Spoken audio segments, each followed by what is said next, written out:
All right, what's happening, home service heroes and home service homies?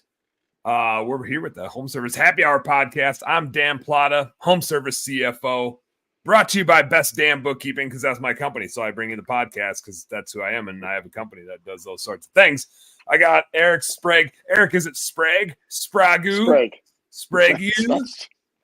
Could be Sprague. Like maybe you invented a spaghetti sauce. And I've heard that a couple times. No, It's Sprague. You nailed it first go. I'm good. I'm a good guesser. Well, Eric, thanks for jumping on. I know you got the Blue Collar Nation podcast. I know you got Super Tech University. And I think you've got a background in some restoration home service style businesses. So we got all sorts of stuff to talk about. We do. Actually, my entire adult, well, even as a kid, I've never really had a job outside of home services my whole life. Were you the kid like mowing lawns down the street when you were 12 and pushing the mower around? Yep, shoveling snow, pushing mowers. Started cleaning up around a construction site when I was 15. Pool service, electrician's assistant, you name it, dude. Where'd you grow up? What part of the country you grew up in? Portland, Maine. Okay. Oh man, so yeah, you guys had all 4 seasons. No shortage of opportunities. No shortage, dude. A lot of heavy winters there when I was a kid. No doubt. I grew up, I'm from central Wisconsin. It was, I was either shoveling or snow blowing or mowing lawns or weeding stuff, whatever needed to be done outside was the grunt. I had a paper route before school. I've been working a long time. I want to dig more and more into your background, but I'm going to go right to your future because going right to the future. Are you, you've been around for a while. Are you one of those guys that's like, I'll probably retire when I hit this and then I'm going to fish and do that sort of thing? Or are you one of those guys where it's like, I'm just going to do this until something in the world tells me to stop doing it, but I don't see a sign in the world that's going to tell me to stop? I'm dying right at this desk, Dan. dying right here, my friend. I think I just don't think I'm cut out for that. I'm not saying I want to work 80-hour weeks my whole life, but I can't imagine not having some sense of purpose. Yeah. I'm with you. I was kind of having a conversation. I have a radio show on Turf's Up Radio that I do midday on Wednesday. So we were having that conversation earlier, and it was just like, what we hit this point in our business, especially as we've scaled it or we've really found our niche where it doesn't feel like work anymore. And it's really like a hobby that we get paid to do. And it can actually create some issues because we love it so much that it becomes an obsession of ours. And it sounds like you've got a lot of that going on. Well, and you gotta know, I just had this conversation with a coaching client. Yes, I coach a lot of home service business owners, and I have an owner who, in his mind, is becoming a victim of his own success because he's hitting that sweet spot where 2 businesses, both 7 figures. He built it from his garage, started to build a team. We've been working on that. And yesterday he said, Eric, I'm not good in my head. And I'm like, what's going on, brother? And he was like, I don't know what my purpose here is anymore. Yeah. Right. And so we had to have a whole conversation about the whole reason we do this is to have freedom. And it doesn't mean you're not involved, but you have to find something within that company that doesn't necessarily revolve around you going and being a firefighter and saving the day all the time. Right. Because we all get that adrenaline hit of somebody calls in from the field. It's like, I don't know how to do this. And the owner's like, I'll go fix that. And I'm on it. I was super guilty of that for a long time. I love to be the hero. And then I call it Dan, you know what I'm going to say. I call it the hero and the victim syndrome, right? So something's going wrong in the field. I'm first guy out the door, go fix it, right? So I get the dopamine hit of, look how smart I am. I fixed this. And then I go back to the office and tell all the people, can you believe that I have to go out and fix everything all the time? And they're like, poor you. And, I earned the right to whine about this. I earned the right to complain. And I had to learn to overcome that so that I could actually reach some sense of scale. Oh yeah, it is. I have a buddy that has a sewer and drain business. He does like sewer linings, mostly like shooting linings. He'll dig every once in a while, but he's got a pretty big business in the Twin Cities here. And he's at this point with a general manager now where like he's not in the day to day. And I've watched him like through this progression, a couple years of trying to figure out like, I want to go and a lot of us are very handsy dudes. Like we started our business not because we like playing CEO and managing our QuickBooks. We started our business because we're good problem solvers in the field and we like tinkering with stuff and being handsy. And he really like struggle maybe isn't the right word, but just I mean have had conversations with him just like that where it's like I just don't know what my job is anymore, and I'm happiest when I'm out messing with stuff, but now I'm out creating like. Now we have these systems and processes, and I don't like systems and processes. I like figuring shit out the way I figure it out, and like we become our own worst enemy. Well, and I can remember, I mean, you've met Larry, my business partner. That was Larry's thing. Larry's a maverick by nature. He does not like systems. So we could get everybody in the company to follow the process except for him, right? So then it was kind of like, well, then, dude, you can't come around because if you don't do it, nobody will do it, and he struggled with that. And, look, I think for a lot of us, I can remember Larry and I engaged in a lot of coaching. Like we got a lot of coaching because we needed it. And we were big proponents of that. And we would come back after being gone. We were gone a week every 3 months at a coaching thing. Yep. And I can remember like we got to this point where our managers would almost meet us at the door Monday morning and be like, can I swear on this? Am I good? Oh yeah. Okay, good. So they'd be like, everything's under control. Don't fuck it up. Like, I mean, literally they'd be like, we've put on your desks everything that you need to know. It's all dialed. Don't screw this up. Like, don't bring all your ideas back in here and start trying to change shit. The minute you guys left, we finally got things running smooth because you stopped changing everything. Yeah, they'd just be like, look, it's running smooth. Like we have all the KPIs that you guys want. It's on your desk. Just come in, say hi to everybody, give high fives, and get the fuck out of here, basically. And I think as an owner, it's the dream and the nightmare combined. Don't you think, Dan? It's like that's your dream when you start. And then all of a sudden you're like, well, then what's my role? Yeah. And then you have to become a servant leader, I think. You need to just be there for them. And look, I mean, statistically, not many people ever get there. It's and even when you get there, like you kind of pointed out, you might get there and be like, I don't like this.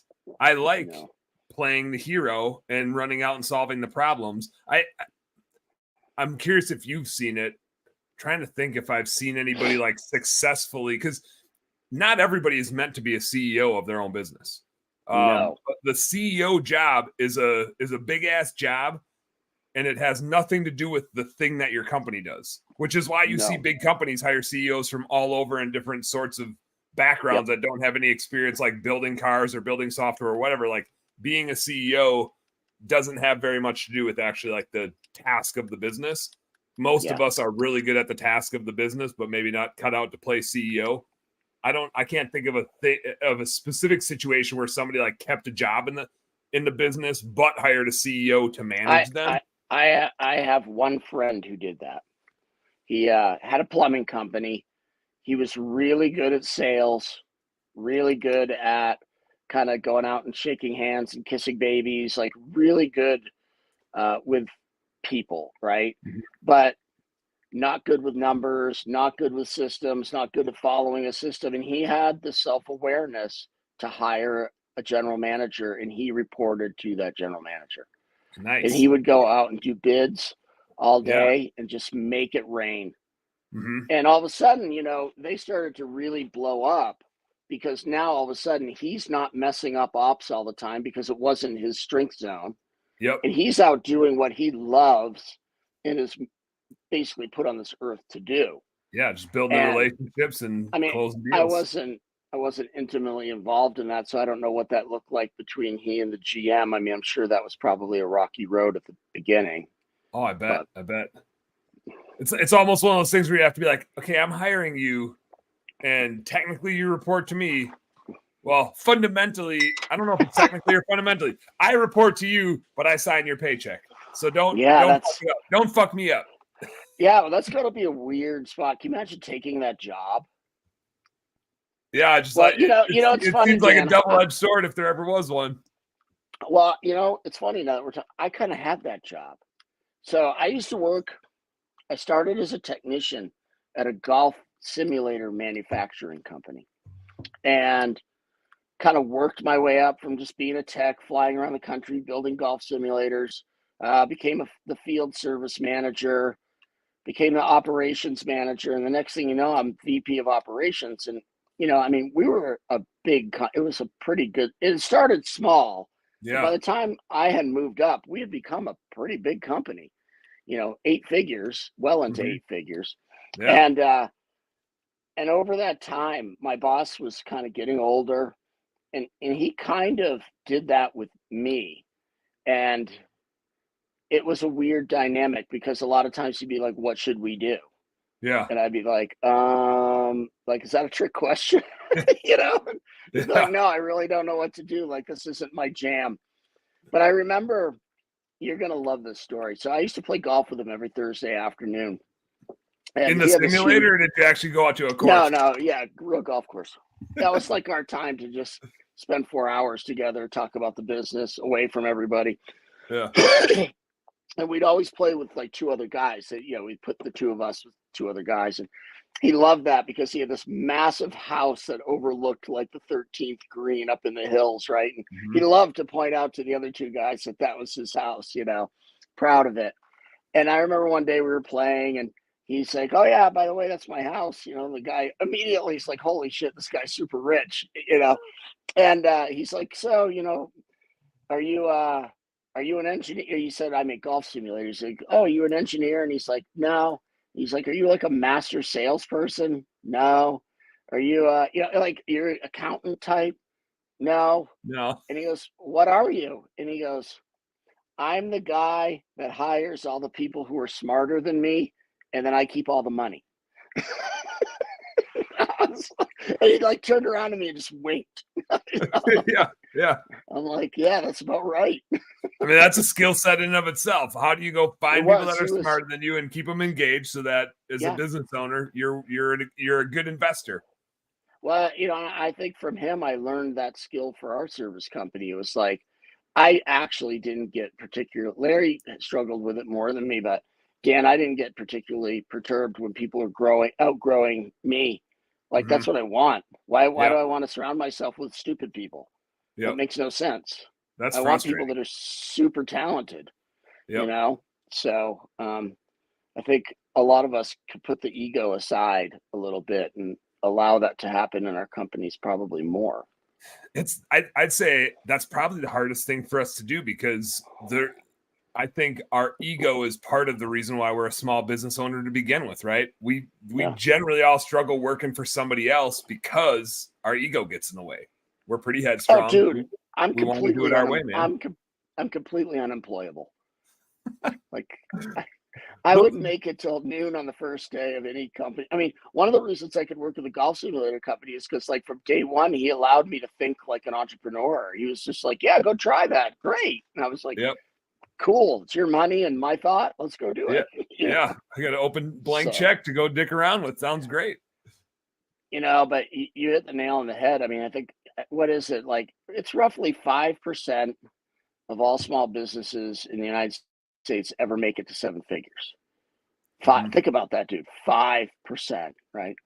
And if you really start probably digging into that, so much of that is just between the owner's ears. Like, it's all headspace stuff for them.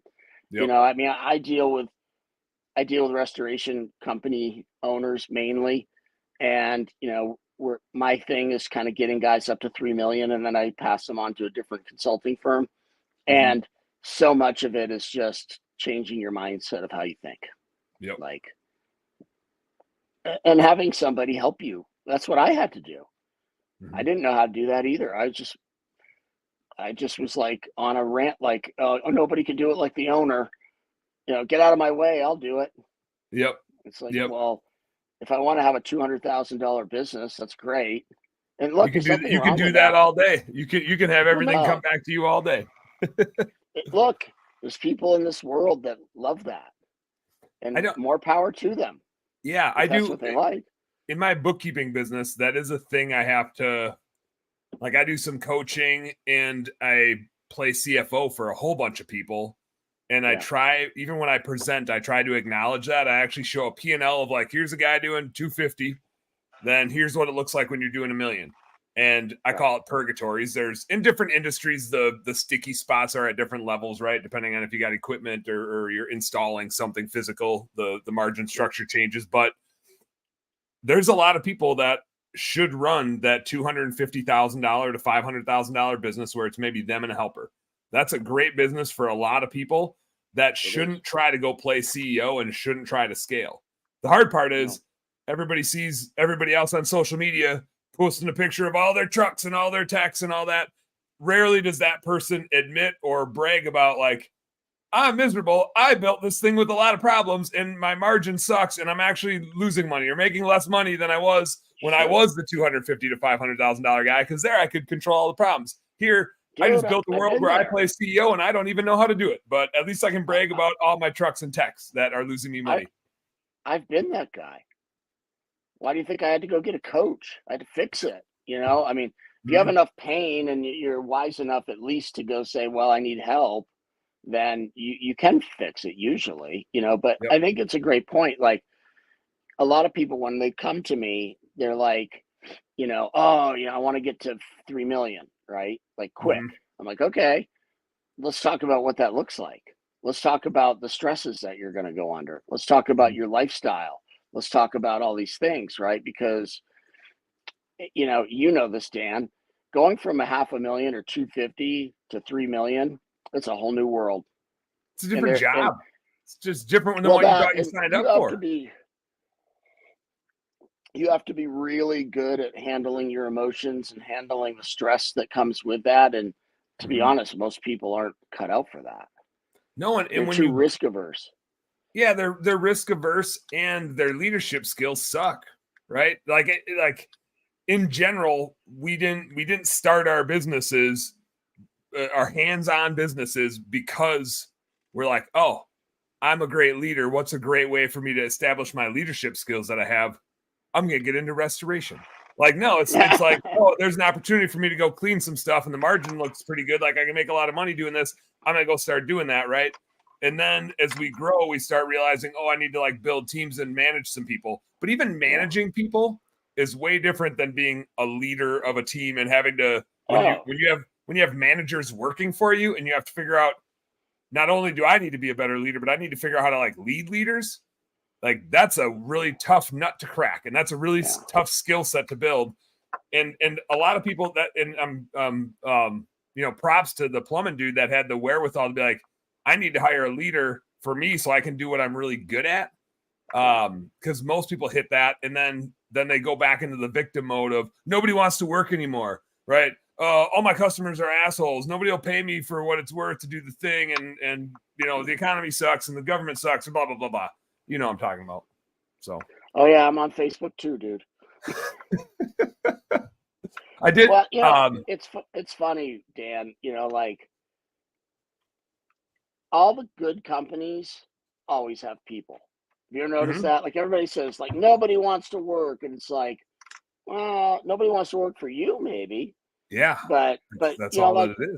I have very good companies that have really good cultures, and every time we need somebody, they can find them. Yep. Yep.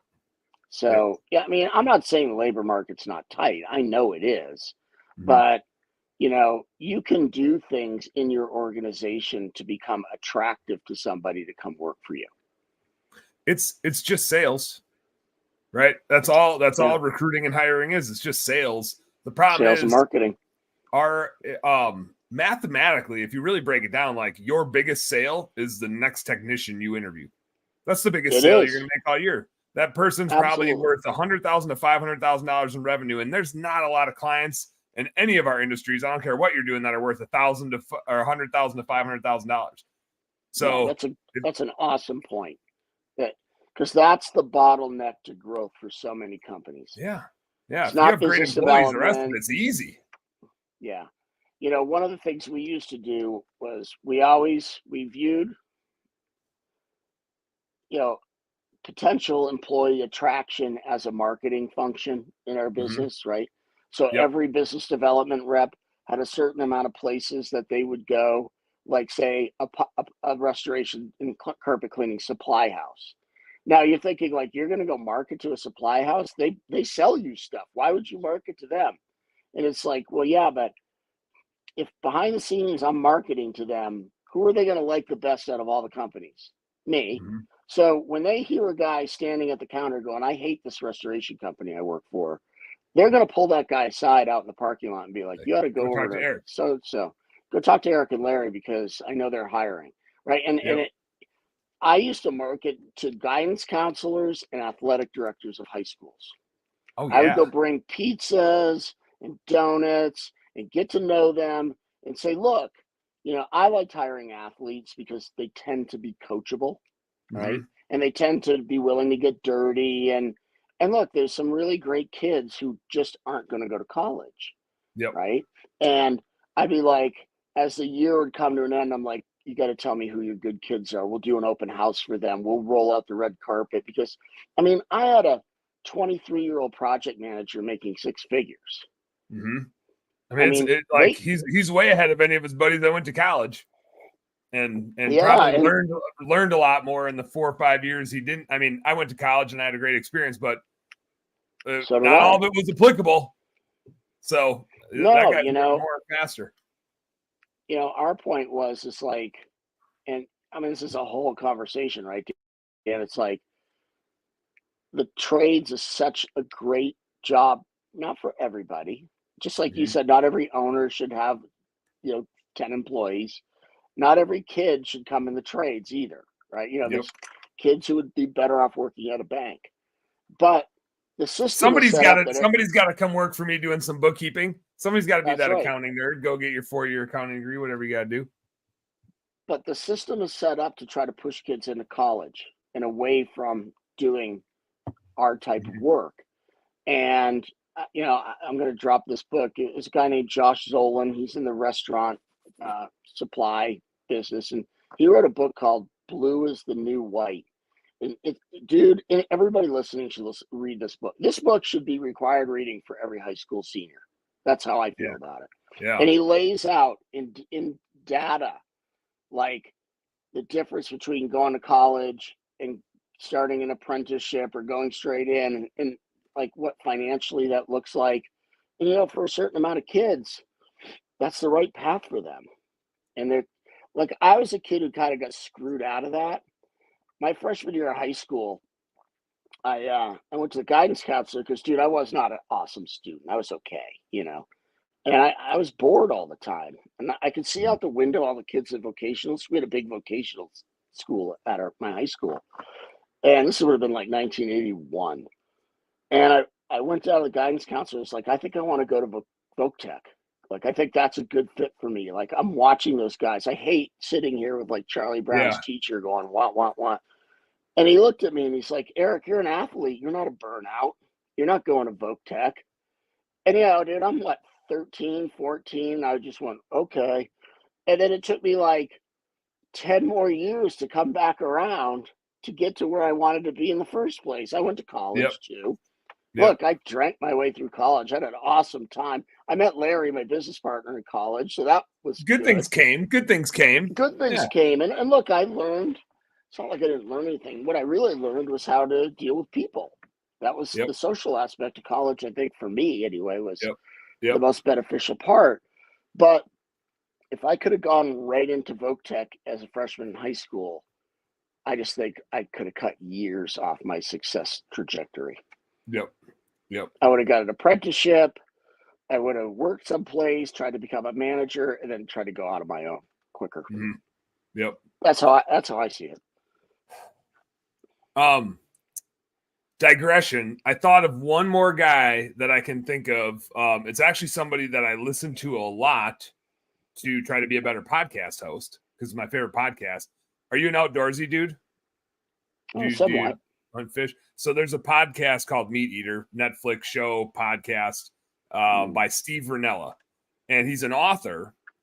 He's written quite a few books, but he's just a great personality and a great show host, a great podcast host for the way he's a total redneck, but he's also super I don't smart. know if he's got a PhD or what he does, but he's gone through additional years of schooling from a writing perspective, but he's produced shows and stuff like that. And at Meat Eater, like it's his brand, but he brought in a CEO. So his job is podcast host, films hunting shows, right? So he's the talent on the show, but he doesn't want to run a big media company. Like they're buying up other media companies and other podcasts and that sort of thing. Like that's not fun for him, right? He wants to be out doing filming, being the guy filmed on a hunting show and being the guy hosting a podcast. That's the only other like big one where I can think where he had the wherewithal to be like, my job should not be CEO of this thing. My job should be the talent. Well, he's smart. Mm-hmm. He's going to get way bigger with a CEO, and he's working in his strength zone. Yep. You know, guys try to do it like what you do for a living, right? Like, look, man, I don't like doing the books. I like looking at them. I like analyzing them, but I don't want to sit there. I like the scoreboard, but I don't want to build scoreboards.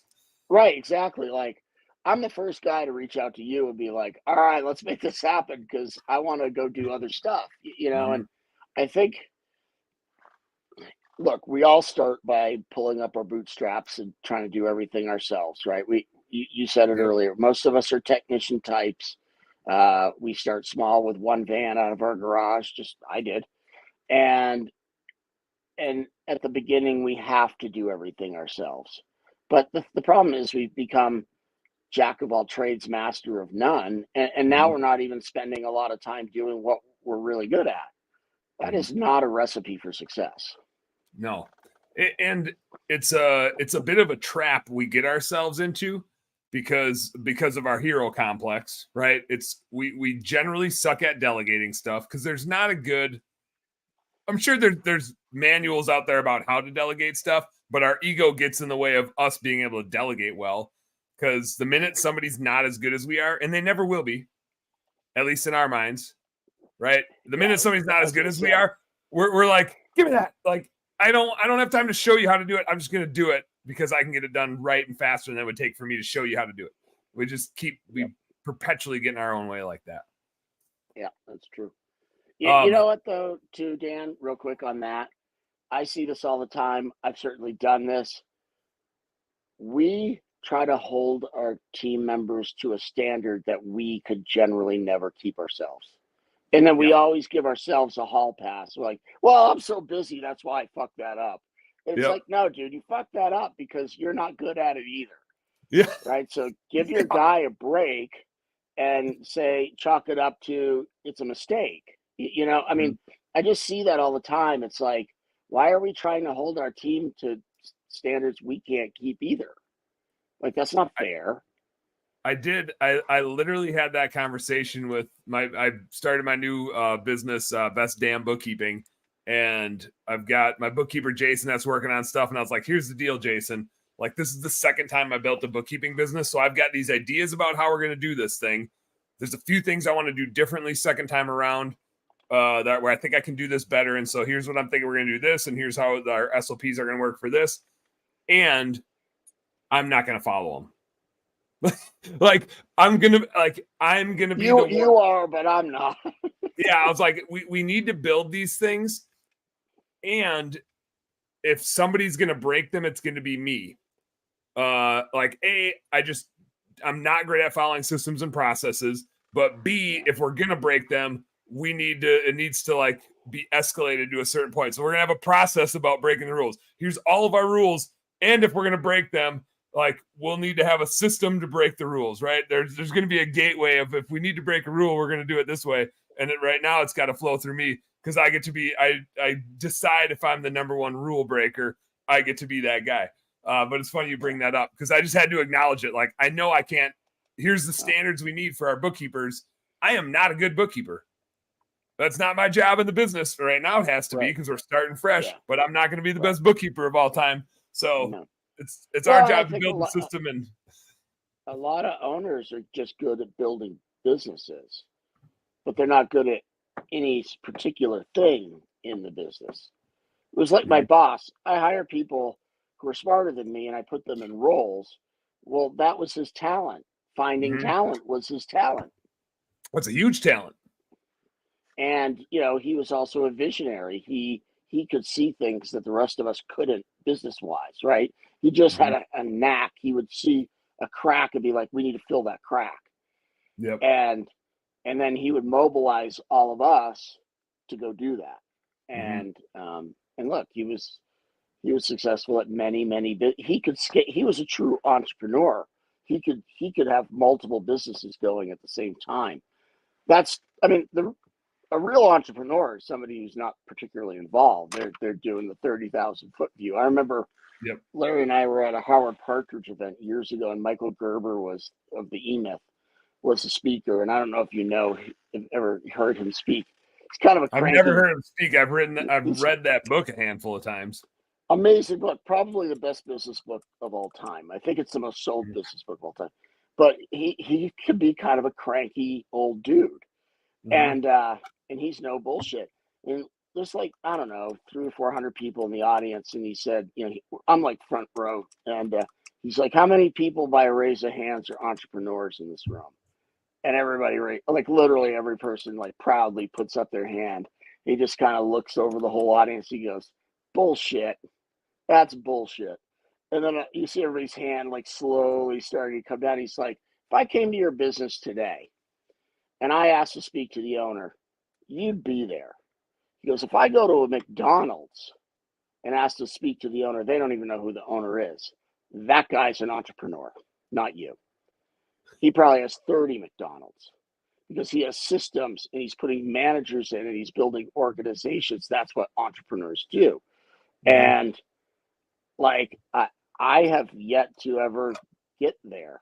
Like that's a skill. Like I'm not like, I don't have 5 businesses going at the same time. I can barely handle one. You know, I think there's I have a couple. So I have my bookkeeping business. I have window cleaning and pressure washing. I have a recruiting company. At one point we had 10 and I was miserable because I was in them too much. I was less of an investor, more of an operator. And I think entrepreneur is a tricky word because I think where he's saying it's like you're an investor, right? That's you're a small business investor in that world. You're kind of checking in, right? Yeah, but are you an investor if you own 20 McDonald's? I think so. I mean, like, yes, if you own them, right? Like, if you, I mean, this is something I try to talk to my bookkeeping clients about is like, you are two people. Yeah, because maybe I don't understand the definition of investor. Maybe I don't understand. So where I try to say is like, if you own anything, therefore you are an investor, right? An investor requires a return on their capital. They don't have a job. They don't get a paycheck, right? They just put capital to work, right? And for 99.9% of us, we are also an operator. And that ego thing we talked about causes us to say, I'm an owner operator. And I'm like, no, those are two different things. You are an investor and you're an operator. And it's okay for you to just be an investor and someday hire a CEO to run your business so you can make money even when you're not there, right? And you don't go in, you're just an investor in it. No. Okay, that makes total sense. Yeah. Most of us are investors and operators, but we have a hard time taking like we mesh those two hats together very often and view it as like one thing that we are. And I find it helps us if we make decisions as investors separately when we make operating decisions as an operator, because I see us try to do both at the same time. It's funny though, Dan, because it's not just like guys like us. So I have a friend who, if anybody met him, would be like, that's the richest freaking guy I've ever met in my life. Like hands down, right? Like the only next level is the Steve Jobs and the this and that, right? So we're sitting in his house right on the ocean in California one night, and he was like, yeah, dude, I fucked up my whole career. I'm like, what? I'm like, dude, we're in like a $20 million house. Yeah. You know, Oh, you're bankrupt? You're going to lose this thing tomorrow or what? Yeah. And I mean, I was flabbergasted. And look, he and I are very close friends. He's like, yeah, he goes, you got to understand, man, it's all relative, right? He's like, it doesn't matter like what I have or what I've done. He's like, there's another level, and I'm at the end of my career and I never got there. And his point was exactly what you said. He said, I've always, even though I've scaled on a large level, many businesses, I've always been an operating entity in all of them. Mm-hmm. He's like, to him, he's like, I look at Elon Musk, I look at Steve Jobs, I look at these, well, maybe not Steve Jobs, I look at Elon Musk, I look at Jack Dorsey. He's like, that was the next level, and I just couldn't figure out how to get there. And it's like bothering him to no end. Yeah. Because he's just like, I screwed the whole thing up. And I'm just sitting there like, well, if that's screwing up, that's pretty good, dude. Yeah. But yeah. To you him, screwed up pretty damn good, man. Yeah, but to him, it's not about the money. I mean, because he'll be the first to say this. Once you have a certain amount of money, it's all just it's more about the after game. that. It's more about the game. and And he feels that it was so weird. It's the only time he ever brought it up. He's like, yeah, I just feel like I messed my career up. I could never get out of the way. Yeah. Part of me, just back to the scaling business conversation, part of me feels like it's there's always that conundrum of we feel like we should keep going, but is that really the right thing for us? Yeah. And I've kind of been reckoning with that too. It's like there's a funny thing in this bookkeeping business that it requires like zero investment. There's I don't need infrastructure. The investment is how many trade shows and conventions do I want to go to? But if I'm going to the right ones and speaking, they pay for themselves immediately. It's more like marketing dollars, right? There's an ROI really freaking quick. So it's like, okay, what do you want to do with the returns? Do you want to buy hunting land or a boat or another business? How many more businesses do you want to have as an investor? And then I'm like, do I find investing in other businesses fun? Because the only reason to, at some point, just back to the, hey, I'm going to work till, I'm going to die in this chair doing this right here. It's like, if I'm going to do anything, I already make enough money to do whatever the hell I want. If I did the same thing for the rest of my life and made exactly how much money I'm making today, I'd be totally fine. Inflation adjusted, of course. This is a conversation I have a lot with my coaching clients, because as they start telling me their dreams and goals, I mean, look, I get it, but I'll be the first to admit I have very few regrets in life, Dan. I literally missed both of my kids growing up. I was not there. I was a complete and utter absentee father. And, saying like, well, I'm doing it for them. I'm building this business for them, and I want them to have a better life. And kids don't give a shit about that. Number one. Mm-hmm. I mean, and my wife was great. She was always like, yeah, Dad's working to make sure to provide for us and all that. But if I was really honest, there's a lot of ego caught up in that too, right? That's my name. And, I'm trying to make up for that now. They're 20 and 22. But one of the things that I talk to with my coaching clients when they're like, I really want to go for it. I'm like, okay, but like how all in? Like, I'm a person who goes all in. I'm all in. And, I'm like, I'll sit there and tell them about, I never saw a soccer game. I never went to a piano recital. I never went to a parent teachers conference. Like, my wife did that. Right. Mm-hmm. Like, I mean, even recently we were having a conversation and I said to my girls, I was like, I don't remember that. And they were both like, yeah, because you were never here. What the hell are you talking about? So, you got to also know, like, how much is enough?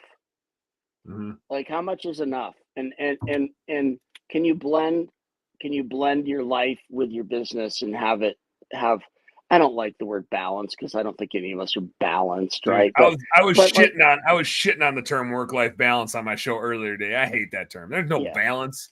There's no balance. No, but you can know when to go home. Mm-hmm. You can know when you can leave your desk and go to the soccer game.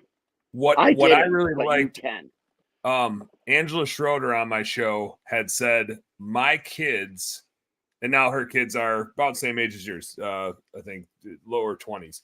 And she said, my kids now are like, I can't tell if you're working all the time or playing all the time.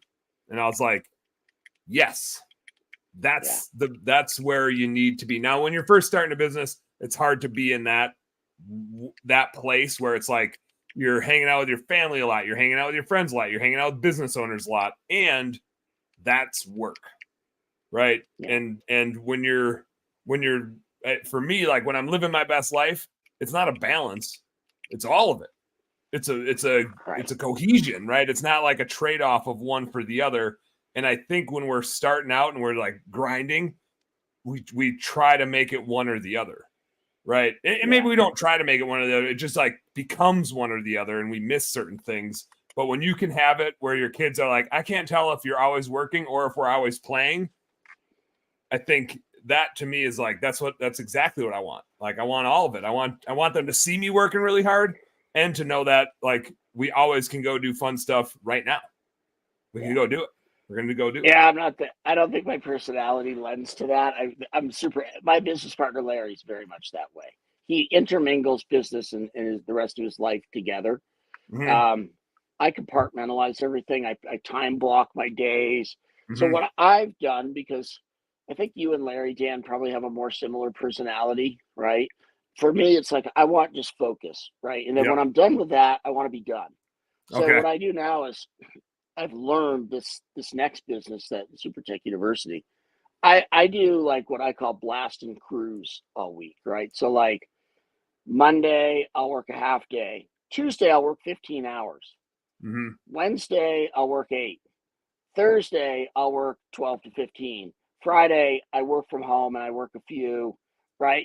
Like I have these like time block days where I'm just like, I'm all in today. Just going. Like I got to get everything done so that I can spend some more time with them. And look, that works for some people and it doesn't work for others. And, I think one of the things for me in my business, restoration is 24/7, 365. And if you let it, it will eat you for lunch. Like, there's never not work going on. Yeah. Ever. So and I imagine like it's always, I better go out and check that job at midnight. Yeah. Well, and I've never run a restoration business, but I have to imagine it's always on the spectrum of emergency. In general, if there's a restoration thing, it's not just like whenever you can squeeze this in, it's going to be fine, right? Like there's always, I mean, some are probably more emergent than others, but it's not a wait and see. Yeah, and our business was all emergency services. We didn't do reconstruction, so everything was an emergency. Everything was literally an emergency. Yeah. And that can eat you alive if you let it. I bet. Well, I mean, especially when it's fun, right? Because then if it's fun and you're playing the game and you're enjoying it, it's really easy to obsess about it. It's just going to suck you in. Well, and it's an adrenaline rush every time that next call comes in. You're like, yeah. Let's go. We got this. We'll figure it out. Yeah. Got to go be the hero again. Sweet. Yeah. Exactly. So I want to go back to this in your background a little bit. How did you get into restoration? I assume this was after building golf simulators. What led you into the restoration space? I left that business. The owner that I had mentioned had passed away, and I wasn't interested in working for the family, so I moved on.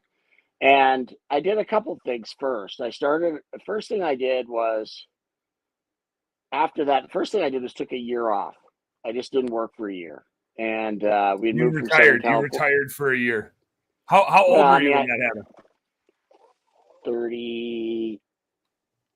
38. So I took a year off because I had, just like I told you earlier, in that job, I had worked myself to death. Like whatever I lack in talent, Dan, I just try to make up in hard work, right? So I lack talent. It fills a ton of gaps, man. Hard work solves it all. I work hard, right? So I was super smoked, and I had no idea what I wanted to do. So after that, I started taking courses and I became a certified home inspector. And I'm like, because I like houses, I like buildings, and I'm like, that'd be cool. Real estate market was booming. And I immediately hated it because you're the bad guy always. Everybody hates you. Seller hates you. Buyer hates you. Both agents hate you. You might as well work for the government. You might as well work for the government. And I'm like, well, this sucks. All right, I gotta figure out how do I parlay this into something else. And I'd come from lots of home service backgrounds. So I'm like, I kept getting asked on home inspections if the ducts were clean, the air ducts. And I was like, I don't know. That's not part. If the air's blowing, and that's all I look for. Yeah, they're clean enough. I feel air coming so out. I started looking, and they were filthy every time. And I'm like, ding.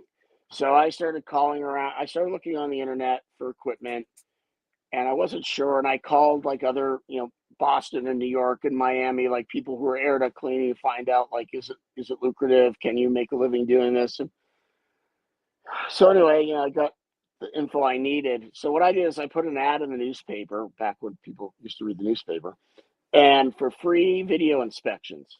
I didn't buy the equipment because I wasn't sure. So I ran around doing bids and telling everybody, I'm so slammed, we're 8 weeks out. Yeah. So super busy.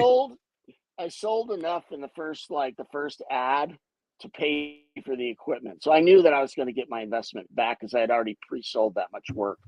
And I started doing air duct cleaning and marketing to realtors and, affluent areas. Excuse me. And that took off. And then I was running out of affluent areas in Utah, close to where I lived, because usually air duct cleaning is a higher ticket item. Yeah. So my college roommate and business partner, Larry, hated his job and was looking for something new. And I was getting tired because I was doing all the work. And I was like, hey, man, what if I come back down to California and we start this air duct cleaning business? So this is I'm going to try to make this story short. So we started doing that, and then boom, a Great Recession hit.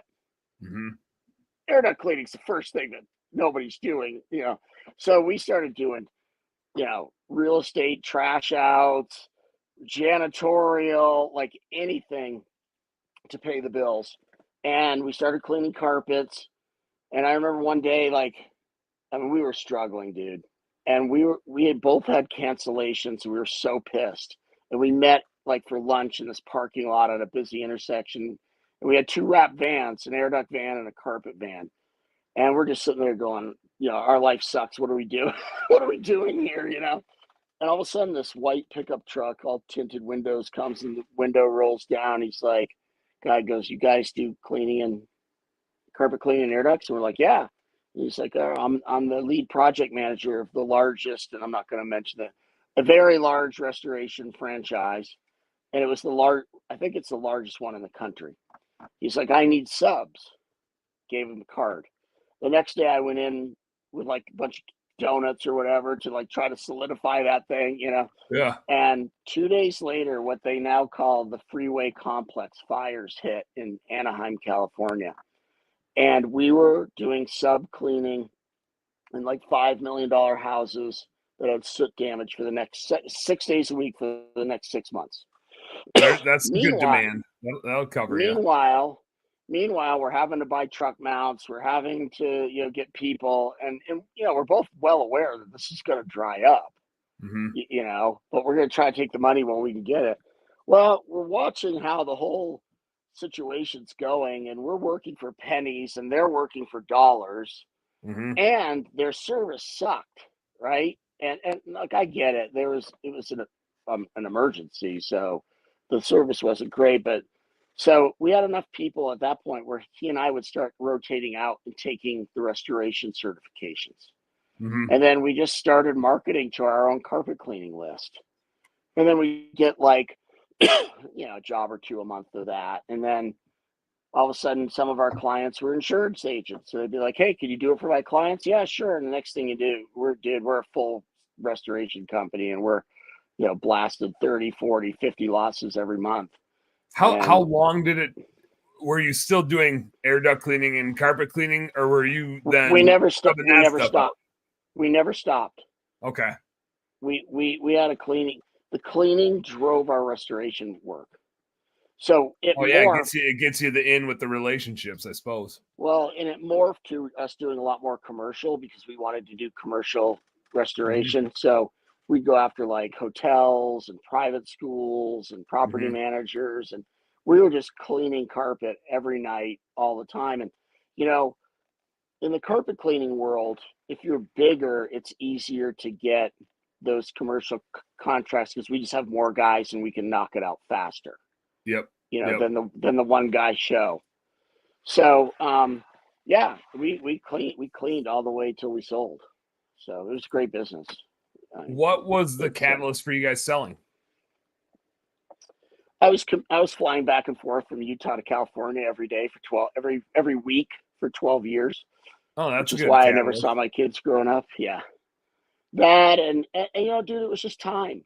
Like we had put everything into it.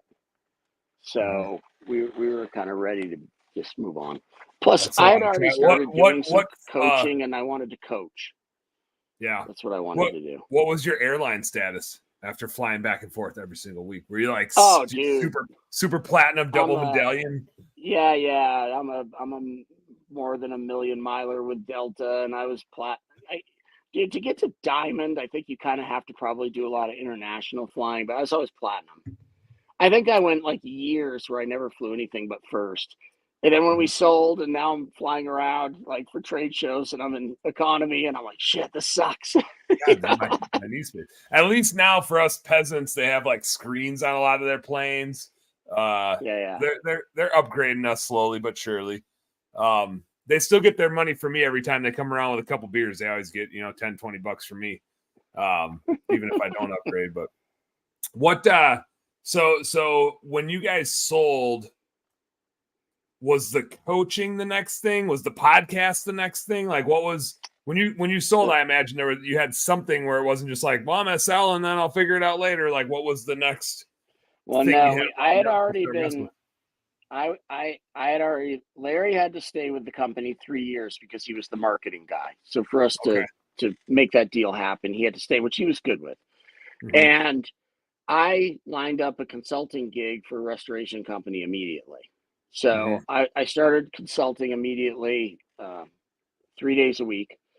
And the place had a really poor culture. Like they had a lot of issues. And they weren't meeting like we built a culture of learning and a culture of being the best at giving service. Like our whole culture was based on that. And we saw what I saw when I got up there. I'm like, there's no culture of anything here except anger, So I started doing chaos and drama so I started doing the same morning meeting. I asked the owner, like, hey, can I have 5-10 minutes a day with the team? And he was like, yeah, whatever, who cares? And all of a sudden I'm seeing them like behave like our team behaved. Like, and they had never done that before. And he's like, what in the world is going on? He didn't like it because he felt like he was losing control. But I saw the change immediately. So I shot some videos and sent them out to other guys in the trades that I knew, just like kind of what my morning lessons were. And all of a sudden they're calling back and like, where's the rest of them? And I'm like, there is no rest of them. And they're like, well, start shooting because we'll buy, and so Super Tech University started there. And the reason the podcast happened was we never thought anybody would listen, dude, ever. Like we're like, okay, we need to be like experts or thought of as experts. So let's start a podcast. And then as we build a list through trade shows, we'll just send our podcasts in the emails. Yeah. So that they get them automatically. I get them. And I'm on that email list. I get those podcasts. So, that was like our whole ball game. And then all of a sudden it's like, we're looking down and it's like, holy crap, we got 5,000 listens last week. We got 8,000 listens last week. Hey, Dan, can I take a break real quick? Do it. Okay. I'll be right back. Do it. All right. We're on pause, everybody. If you're watching live, I'm going to hit, there's a couple live comments in here that I just got to hit. I like this one. I don't know who this was because I'm watching a few different feeds. Somebody said, I'm the CTO, Chief Twinkle Officer in my new Christmas light company. I like that. It's like the word twinkle just seems to have a lot of meanings. Gene O'Neill, I can't put it up on the screen because he's got where did I go? Where am I? That's not what I want to do. Here we go. That's what I wanted. Gene O'Neill was checking and he said, we're talking about 6-figure businesses. Gene said, I've went through 6 figures in my life. I'm looking pretty good now though. What's up? I enjoy that one, Gene. I was chuckling. That it reminded me. I was sitting here like I read it on my phone because I got my phone sitting over here, and you know when you're like in public and you think of something that like is funny enough that it makes you laugh out loud, or at least like your facial expression changes, and then your next immediate thought is like, oh God, who saw me just make a weird facial expression laughing to myself, and do they think I'm a total moron? That's kind of what went through my mind when I read Gene's text or post here while I'm trying to like interview a guest. That was a good one, Gene. Gene also told me I got to check out deer meat for dinner. Local guy in Florida, probably like some of the stuff. Gene, my wife has an Instagram account called Venison 365ish. Might have to I don't want to like hook my wife up with this guy. That'd be weird. But sounds like they got something similar going on. Welcome back, Eric. I was just going through some of the Facebook feed comments here. Yeah, I could hear it. Yeah. There you go. Sorry, go. How did I do in my intermission hosting? That's sorry, man. I'm a little under the weather. I had to go have a coughing fit for a second. I appreciate you fighting through it. I imagine it's like when I'm in the tree stand deer hunting and I'm like, oh God, I got to sneeze or I got coughs coming on. It's like, dude, I was holding it in as long as I could. And I'm like, I'm going to like either cough all over this podcast or I got to just step away for a second and have like the whooping cough for a minute or two. Anyway, so the podcast came just as a marketing tool and then COVID hit. So we had lined up like 5 shows in the spring of 2020 to really kick Super Tech University off.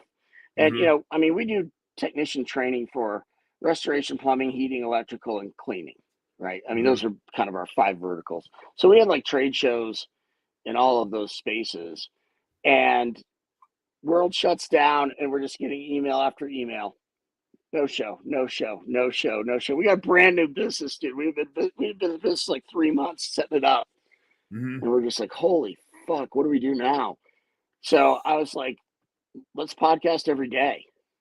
Right. So we just started podcasting and actually it was a blessing, Dan, in a way for us because people who would never have come on our show probably in the early days, they didn't have anything going on either. And they were freaking out. So, we're lining up Al Levy, Tommy Mello, Mike McAllowitz from Profit First came. Like, we're getting like guests that like we only had 15 episodes at that point, probably.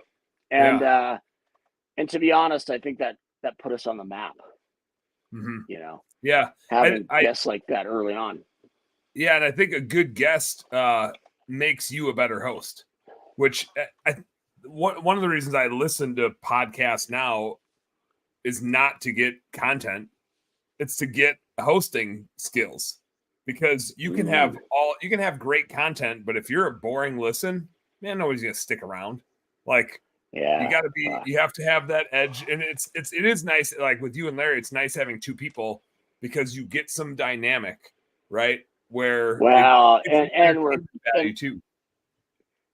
Larry and I have known each other almost 40 years too. We're college roommates. Like, there's a whole dynamic. I think that you can't fake it because we just have so much time served. Well, and I think people see or hear that we're completely different people.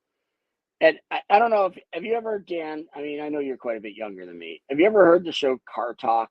Do you know what Car Talk is? Yes. Yeah. Okay. Yep. So it was two brothers.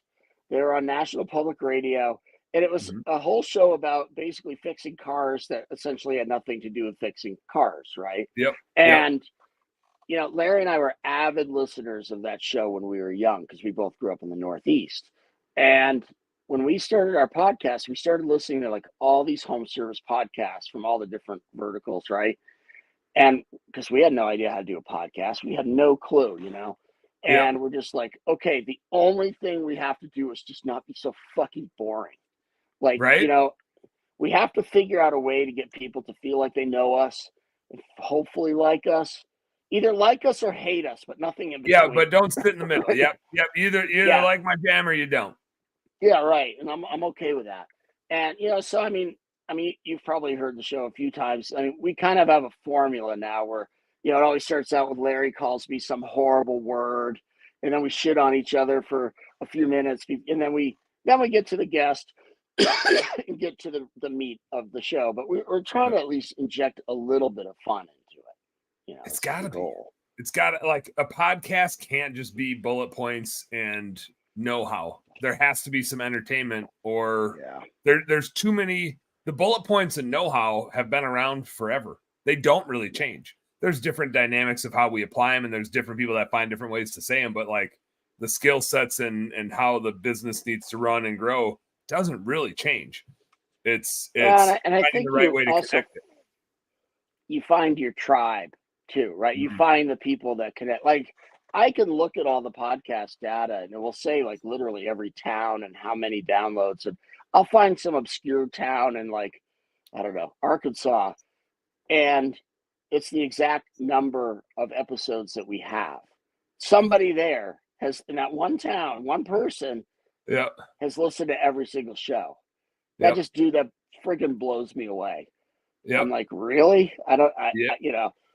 I'll go to trade shows and people walk up and like quote something that I've said on the show, and they're like, "You remember that?" And I'm like, "I don't remember that for a second, but it sounds like something I would say." So Yeah. sure. I don't doubt it. I don't doubt it, but I don't remember it. But yeah, I mean, it's flattering that people listen. Larry and I sometimes shake our heads. They're like, people are listening to us two knuckleheads. Yeah. But we try to help small business owners, especially, get information that hopefully will help them grow their business. That's the purpose of that show. I love it. What if somebody, obviously, if you guys want to go check out the podcast, go check out Blue Collar Nation. You'll find it. Yep. Go check out the podcast. Give it the old 5th star. The farthest one to the right is the one you want to click on when you go rate that podcast. Eric, tell us before we jump off here. Tell us about how if somebody's interested in Super Tech U, give us the quick and dirty. What's going on with Super Tech U, and how do they check it out? Yeah, well, Super Tech University is a video training series for it's multiple positions now, but it started as field technicians. Anybody goes and rings a doorbell, basically. And look, everybody's industry already probably has a lot of technical training, but most customers don't judge the service experience on the technical work because they don't know how to do it, so they don't know how to judge it. So what they do is they judge about how they feel about the service experience. So Super Tech University helps teach soft skills, like interpersonal communication type skills, to clients, right? So it's 5 videos a week. They're 3 to 5 minutes long. We can send them to every technician's phone, or you could, just do it as a group and watch it on TV. But we do personal development on Monday, because if they're no good at home, they're not going to be any good at work. Tuesday, we do job site behavior. Hey, don't block Mr. Jones's car in the driveway with your van. Don't put your Makita on the granite countertop, all that kind of stuff. Wednesdays, we do DISC, model of human behavior, to teach self-awareness so that they can read other people and then understand how to service them the best way doing that. Sales and service training on Thursday. And then Fridays, we recap the week and they get a 5-question quiz. We also have an upgrade package, Dan, where we have some weekly videos. So we have a business development training series where they have somebody knocking on doors to get work. We train them there. estimator, in-home sales, whatever you want to call it. We have a weekly on sales strategies for selling in the living room, right? That's a skill all to itself, because lots of people do sales training. I've read a million sales books, but they never address the dynamic of, number one, most of us are not selling to other business professionals. We're selling to homeowners. That is a whole skill set in itself. So we address that because, look, that's what I did every single day for 20 years. I was just going into houses and selling. So we do that, and then we do CSR training once a week. And then we have a service manager leadership training course. I'm a John Maxwell certified coach. And I take Maxwell's books and then put them into our language. Because, I don't know if you've done this, Dan, but I've done this more than once, which shows that I'm a slow learner. Take my best tech, who I know down deep has none of the managerial and leadership skills to run a crew, and I feel like they deserved to be the next service manager. I put them in there and it just explodes in my face. Right. So the whole purpose of the service manager leadership training is so that you don't have that happen. Hopefully they're either getting trained and they're the right person, or they watch and go, this is no good. And anybody wants free videos, check it out at supertechu.com. Supertech, the letter U. We'll throw it in the show notes. Supertech U. Yeah. Eric, I've got a window cleaning and pressure washing business. Is that a thing that would be applicable to my techs? We got, I think, 15 techs running around the Twin Cities here. Yeah, man. They're around the house. They're interfacing with clients all the time in many different ways. You know how, Dan, you and I are even here tonight was Larry and I do a business planning retreat every November. 2 years ago, we were going through our list of clients for SuperTech U, and it kept saying like soft wash, soft wash, soft wash, soft wash. And I looked at Larry, I'm like, what the fuck is soft wash? Like, I don't even know what that is. Right? Like, I didn't know. And he's like, he goes, it's like pressure washing without all the, the pressure. And I'm like, oh, okay.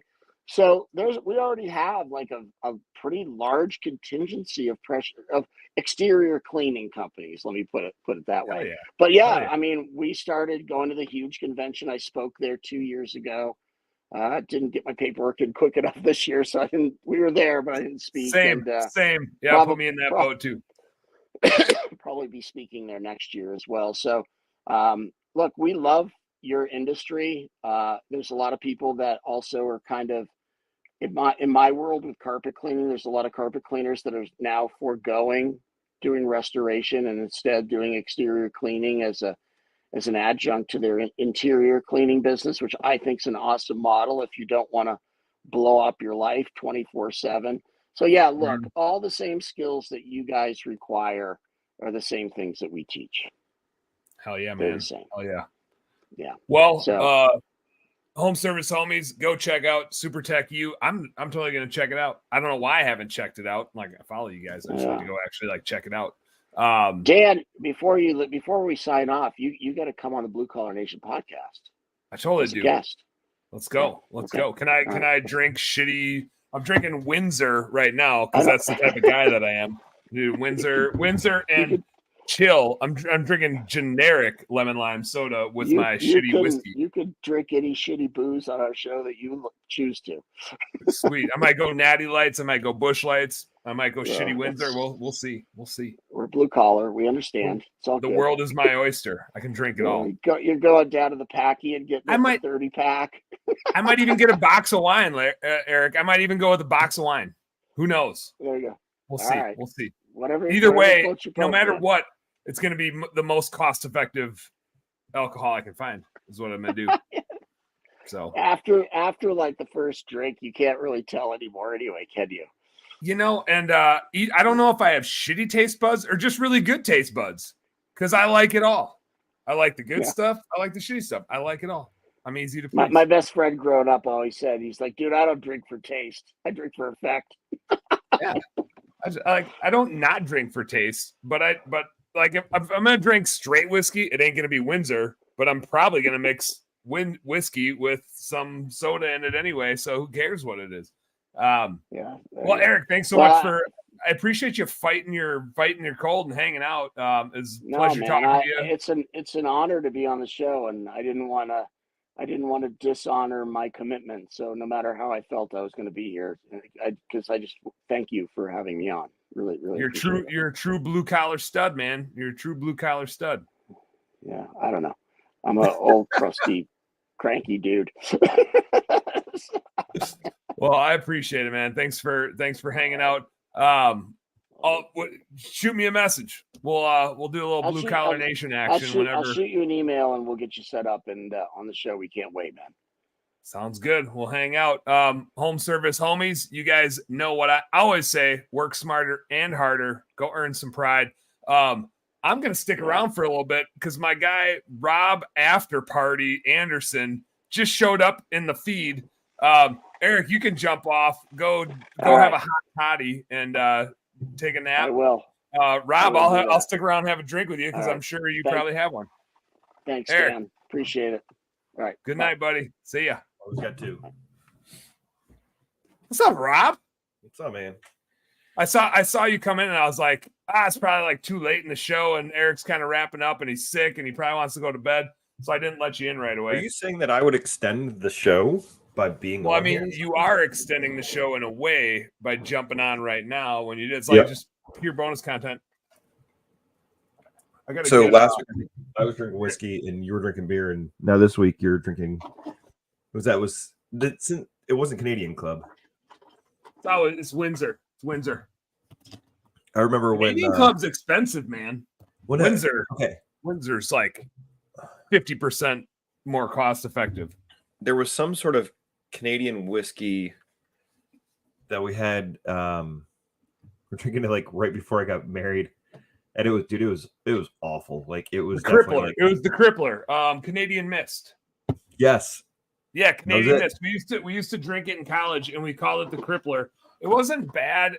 It wasn't terrible if you mixed it with something, but if you ever had a shot of it, it was as if you mixed a shitty whiskey with like a dash of Everclear or something that just tasted very alcohol-y.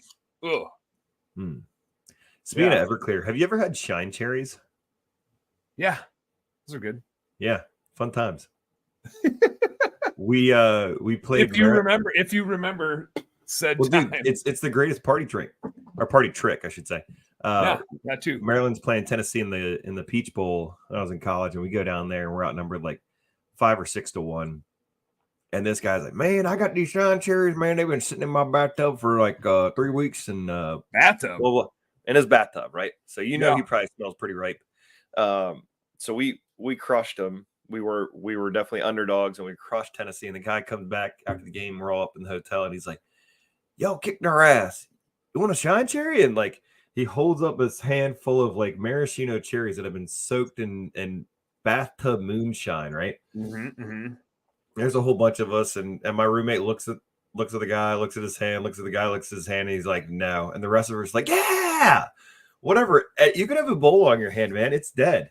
Ebola's drunk right now, so let's eat these things." Yeah, and they're basically like a shot apiece. And they'll hit you hard. But we made them for the Maryland Duke game, and then I made them a couple times like after when I was living down at the beach, and it was fun to like, "Here, try this. What is it? It's a Shine Cherry." "What's a Shine Cherry?" "Just try it." They're like, "Oh, yeah, woo." They're good. Yeah. If you throw a couple in an old fashioned, that's a good place for a Shine Cherry. We like those the Luxardo ones. We got some of the ones from the Tennessee whiskey something down in good old Nashville. But if you buy them like legally, they're not as shiny, you know. No, they're not. They're not as shiny. Those will get you, and they taste so good when you're eating them that it's hard to just have one. Yes. They'll get you quick. Yeah.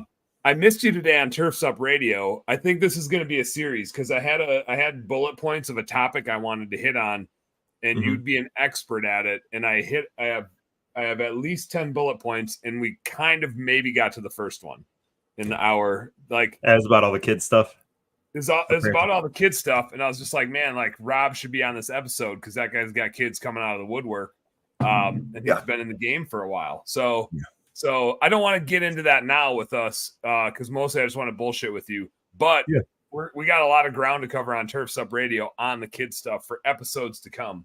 So you probably won't be able to jump on because you're gonna be like out doing holiday light shit for the next 2 months. Yeah. If you want to put that to like December 20th and on, I might be able to do like a binge group of episodes. So here's what I want to do, Rob. I think you and Tori, Marty and I, maybe Ben and Emily, Zig and Amanda. Like there's some couples that like I want to have some couples where they're like working in the business together, and then some couples where it's like the spouse does something different.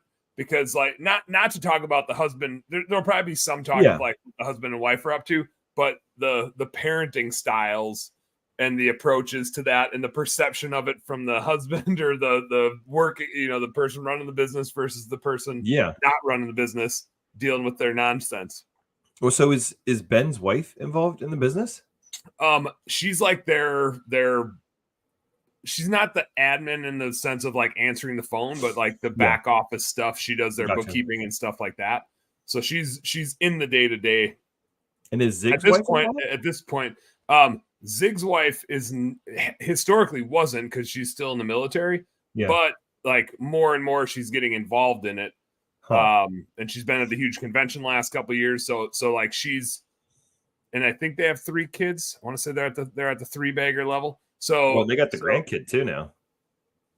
Oh, I didn't know that. Yeah, that was his win for the quarter at the last AMP event was his grandfather. Sweet. Yeah. Damn. Yeah. How was the AMP event? I missed it.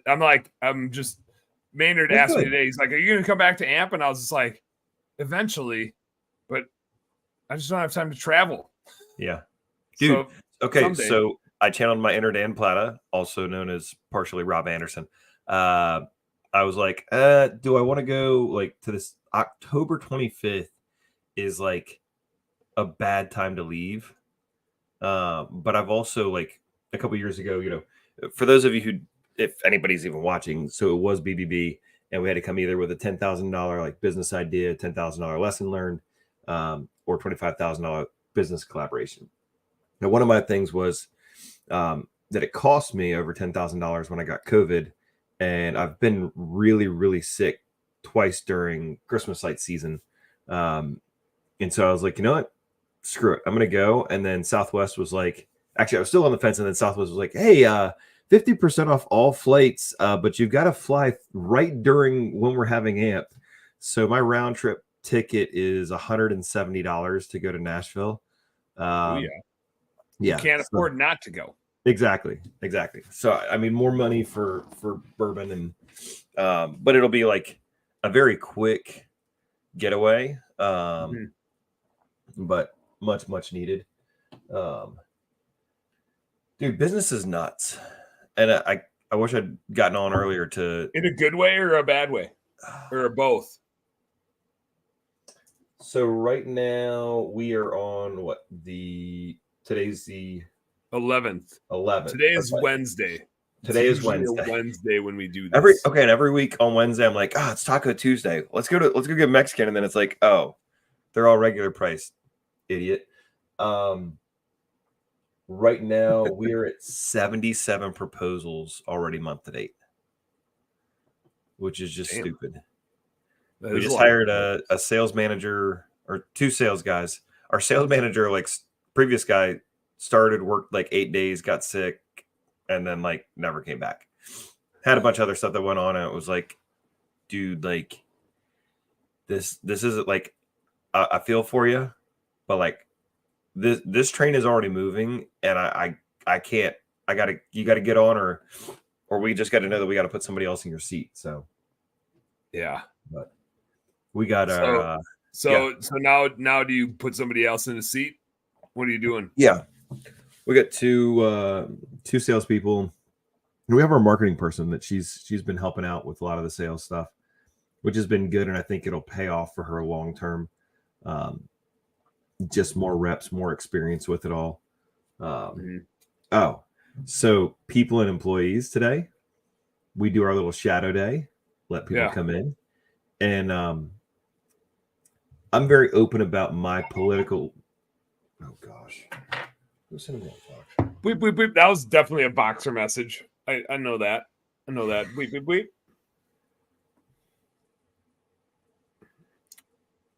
Are you being the hero or the victim, Rob? I'm being the punching bag. I feel like a lot of times. Oh, Tori messaged you? Okay. Yeah.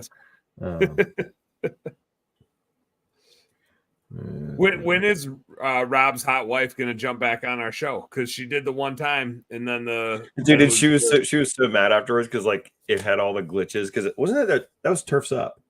I think. Yeah, that's Turf's Up, but I don't know where you guys were, but her like internet cocked out like immediately, so she jumped on and was just like, "Here's Rob's hot wife," Hi. And then yeah, no. So business, and you don't talk politics until you really like know who you're talking to. And we had a guy come into Shadow today, and hey, here's the work shirt, put that on. And then like we're working around the office or the shop and stuff, and then like it's a little chilly, and we're talking like it's 65 degrees or whatever. And he's like, is it okay if I put my sweater back on? And I'm like, the fact that you just called like a hoodie a sweater, this is gonna be a long day. It's a red dude. flag. That was a red flag immediately. Like it was so bad. And then like we're doing this hotel lighting job that we're doing, and hey, we have three doors that we have to get in. So we're in this door's locked, and this door's open. And so he's just hanging out on door number 3, and I'm like, well, we got to get to door number 2 in order to like connect the lines. So just hanging out here on door number 3 while we're waiting for door number 2 to be open, you'll never know when door number 2 gets unlocked, right? Yeah. It's not, which seems common sense. Unless there's like, a smoke signal, unless you got a smoke signal situation set up. Or even in that situation, you're like, hey, I'm gonna wait out in the hallway, Rob. Just want to let you know that like I'm not just dilly-dallying somewhere in the hotel. No. It ended up, he said that I was a hypocrite and an asshole, and like sent that to the office. I was like, cool. Uber, how much does it cost to take this guy back to Salisbury? And it was like $90. I was like, so I had the salespeople come pick him up and take him back. Just entertaining. But dude, he brought up and like started bashing Trump apparently like in the 20-minute or 30-minute drive from the shop, and like the way I guess he said it was like assumed that the other employees would vote for Trump, and that they were idiots, and like, and this is again coming from like, I don't know, I outweigh him, I outmuscle him, I am more man than he is.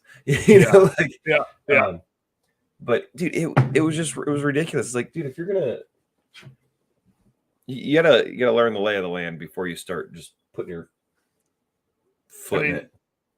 If you're gonna call a hooded sweatshirt, or AKA a hoodie, a sweater, get the fuck out of my life. Yeah. The end. That's all I need to know about you. That's all I need to know about you. Well, these are like, this isn't really like an interview question. Like, hey, what is this? Identify this picture. Yeah. Tell me what you think. That would actually be a really hilarious set of interview questions. It's just a bunch of things you need to identify. And if you call it the wrong thing, you don't get to work here. What is this? He said he drinks tall boys. That was like his thing that he said to them. I don't know how that came up too. It's like one of those things with like, how do you find out somebody's, a vegan?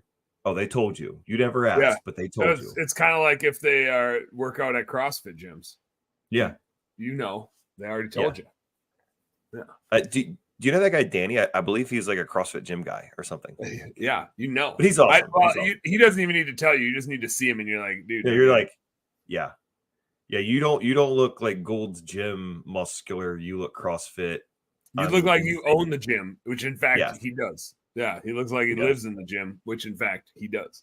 Yeah, pretty much. I have started. I believe you were doing something like this. I don't know if you still are, but I'm knocking out some push-ups in the morning. Mm-hmm. I think what was your routine that you got into?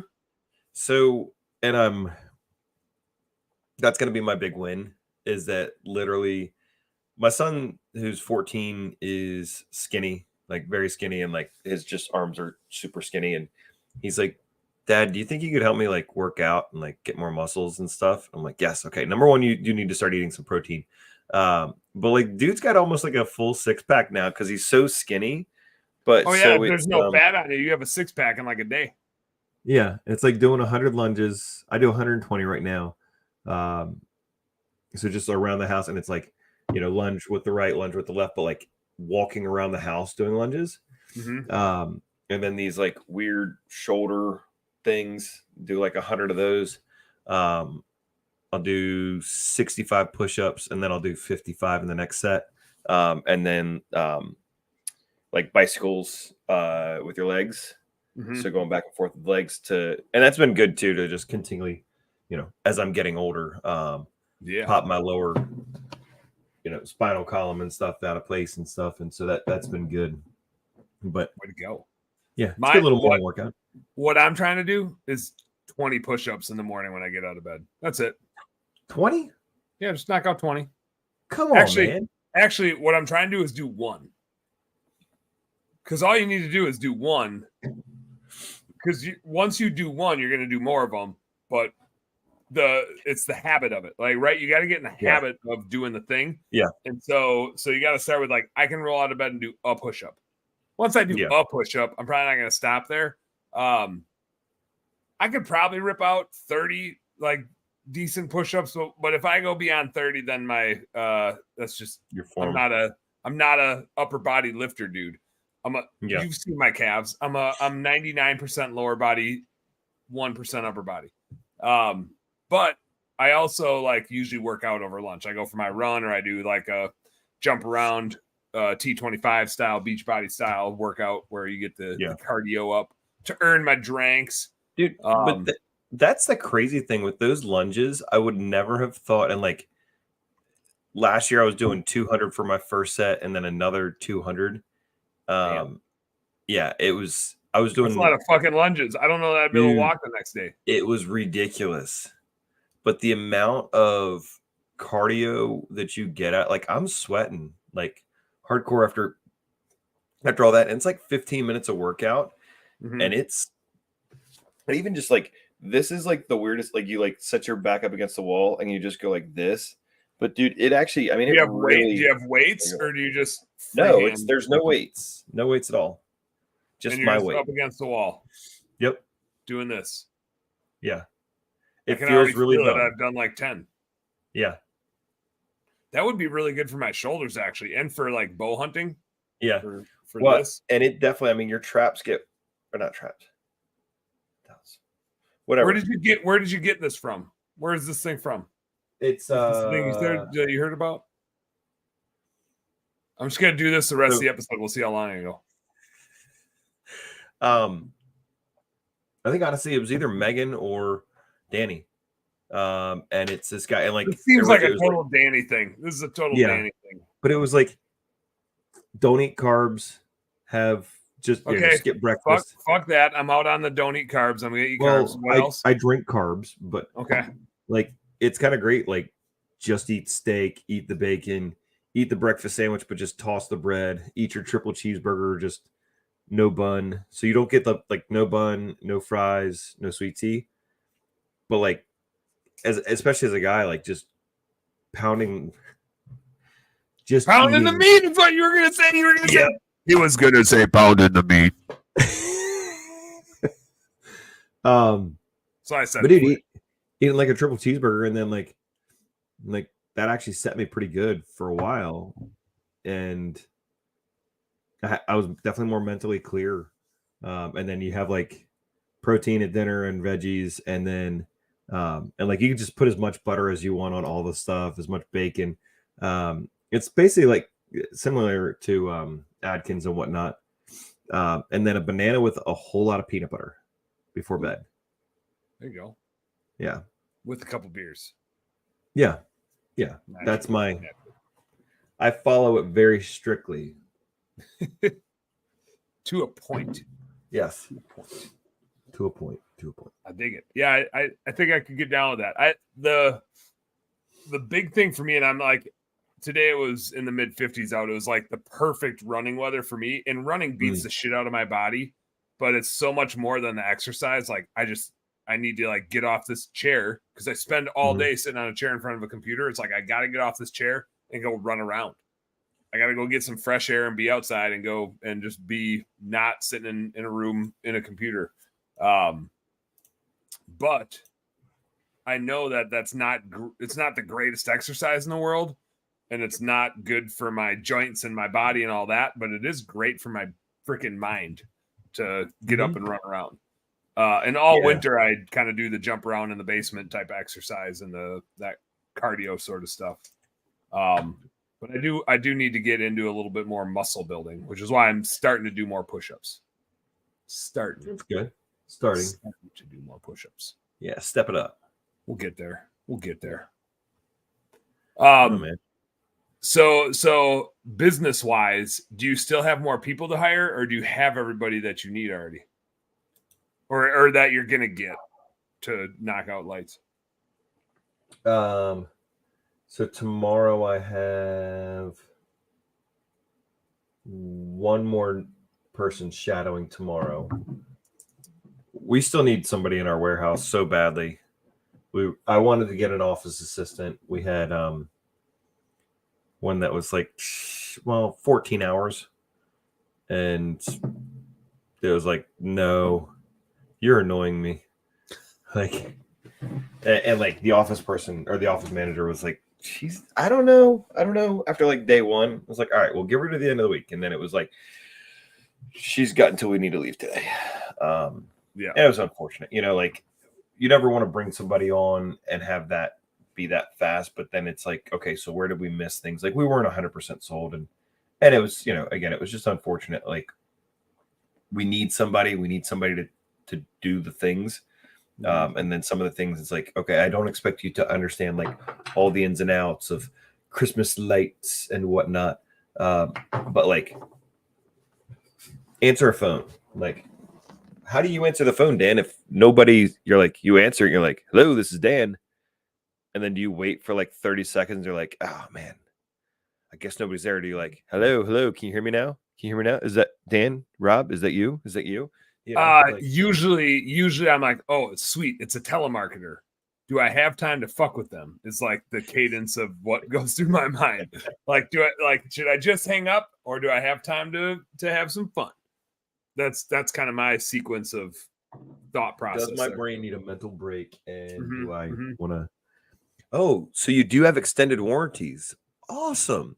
Which car are you calling about? Oh, how many cars do you have, sir? Well, right now I have, 8 trailers and like 9 trucks. It's ridiculous, dude. I bought a new F-250 and I got a new Fusion. Just getting those tax breaks. Yeah. Because the one Fusion we're like, it's going to die soon. And then the other truck, like we've got, I got the old F-150 similar to yours. It's an 04. Don't call it old. Don't call him old. Hey, I'm hoping I can just tag it historic and like stop using it in the business. Got Tori's old Expedition that I'm pretty sure the power steering is about to go out. Well, good thing you're doing all those fucking push-ups. Yeah. I'm like, okay, now it's moving. No, this exercise is gonna have to turn into like some of this or some of this. Like you're driving wheels on the bus around. Yeah, you got that. You can do that. Yeah. Where's my bottle opener? So we have probably in your wallet if it's a good old Blue Skies bottle opener from back in the day. Dude, check this out. Check this out. Read that off center. I don't know what that is. What does that say? Off-centered ales for off-centered people. Off-centered people. It's hard to read. Yeah, it's in cursive-ish. No, it's from Dogfish Head. Check this shit out. Hold on. I got some logos done. Uh-oh. Check these out. Hold on. Bookkeeping. Let's do these first.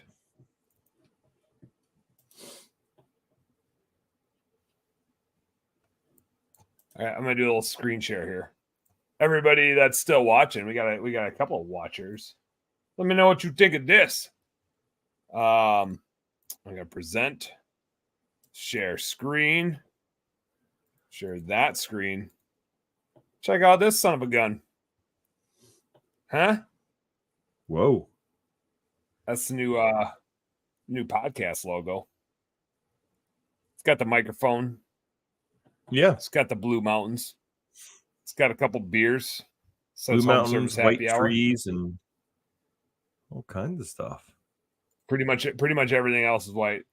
There's a few different. There's like different color backgrounds, but it's all the same. The same good vibe luck going putting on. that like stitched. So we do have. Actually, you'll be able to see it when I stop sharing my screen. I'm realizing I don't have the latest one because we got to change. There's a written one, and the H is a beer mug, and it kind of looks like this. Like it's pouring the beer out. Ah, that's awesome. Yeah. So that's going to be like the bookkeeping company logo on the shirts and all that stuff. But I also wanted one that looked the same as the podcast logo. So we got that one. So I think like on anything where it needs to get just printed and it's like a koozie or something like that. Yeah. Or a bottle opener. If it's printed. Okay. So what's going to go in the middle of this? Folks, we need some comments here. There's got to be something. Is it like on that screen? Is it stick figure Dan? Is it just Dan's head? Dude, stick figure Dan would be pretty sweet. Yeah. Little QuickBooks emblem or something? No. Then you're going to get trademark stuff. Come on, man. Probably like a dude pouring a beer. Probably a dude pouring beer. But and then what, okay, you probably get sued for this too. But get like the gift from Wreck-It Ralph when they're at Tappers or whatever. Oh yeah, I could totally get that guy with the beer mug. Yeah, yeah, that's a good one. This one's kind of cool too. This was like he was just trying some shit, and this was the thing he came up with. And that's kind of cool. For like a sticker or something, that'd be a sweet one. So we got some options. Yeah, that'd be solid. This was like the first logo where they were working on it, and I was like, man, I need a logo for this happy hour because we gotta get this show produced. And they sent me this one. The beers were blue in the original one, and I was like, man, those beers just gotta look like beers and not be blue. It's Coors Light.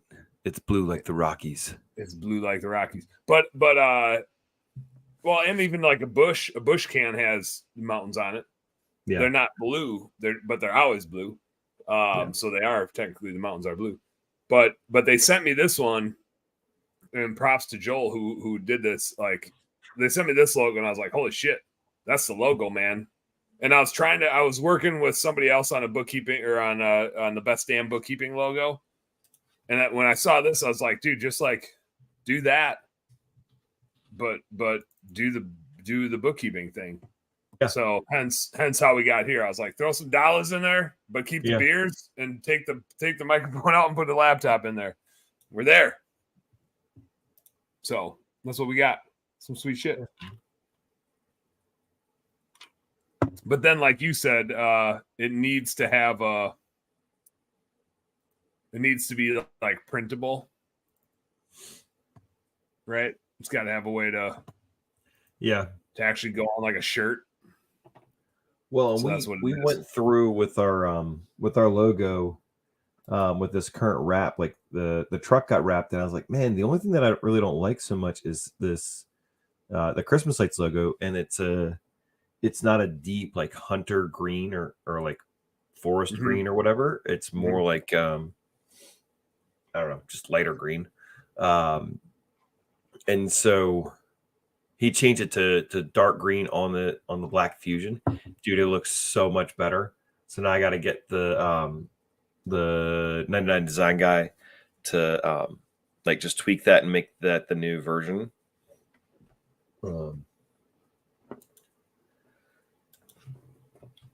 yeah.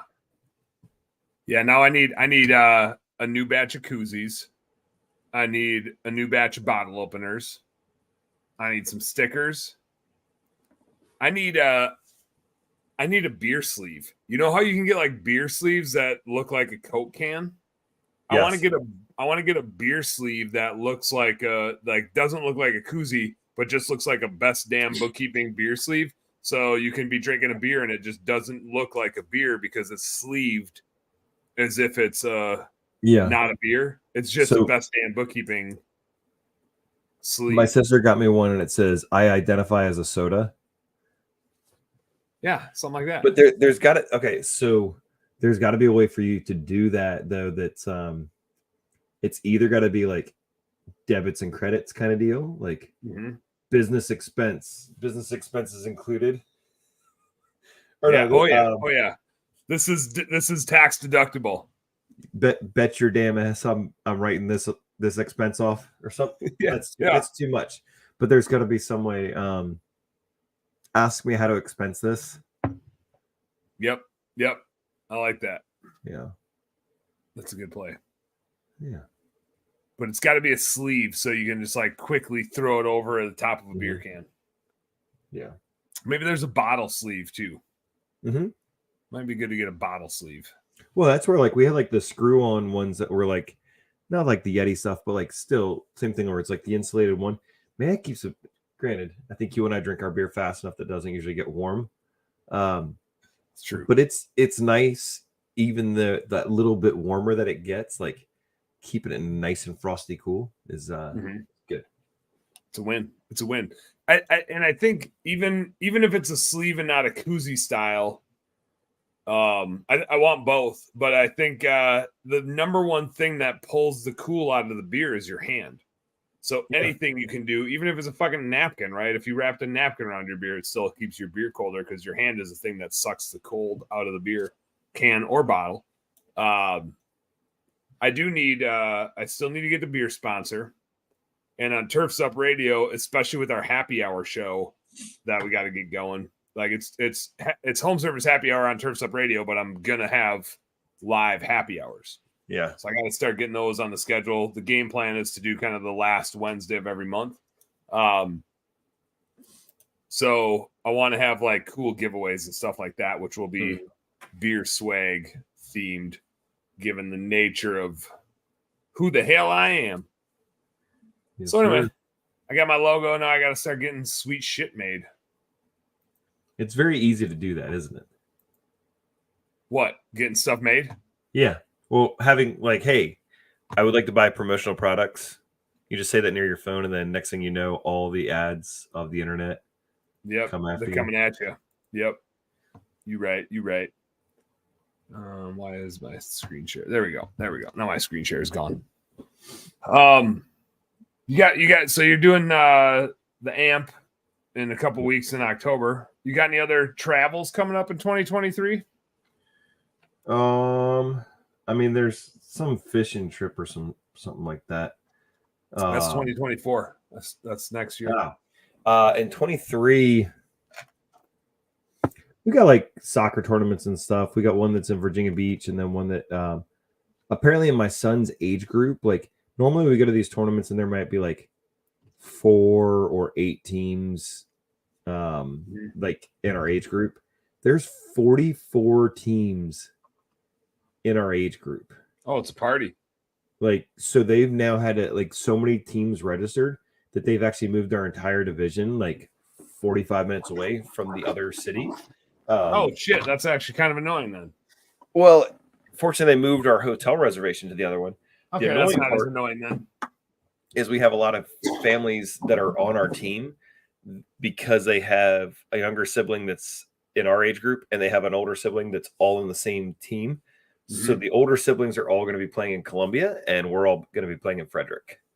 And so it's like, okay, so does mom love the younger or the older you got to son? split it up. Who you gonna go watch? Yeah, that's tricky. We have a little bit of that. I mean, I'm sure you did too. It's just like Danny's got this tonight and Reggie's got that tonight.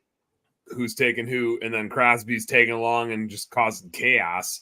It's so we do the Conquer Ninja Warrior thing. Like we belong to the Ninja Gym, like the American Ninja Warrior equivalent gym thing. And our girls both kind of do it. Danny's in like the competitive as a 7-year-old. She loves doing that stuff. But Crosby, I mean, you got to be like 5 or older to even do it.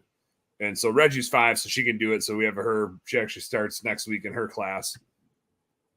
But it's impossible to keep a 1.5-year-old off and out of the way of all of those kids running around on all of the obstacles.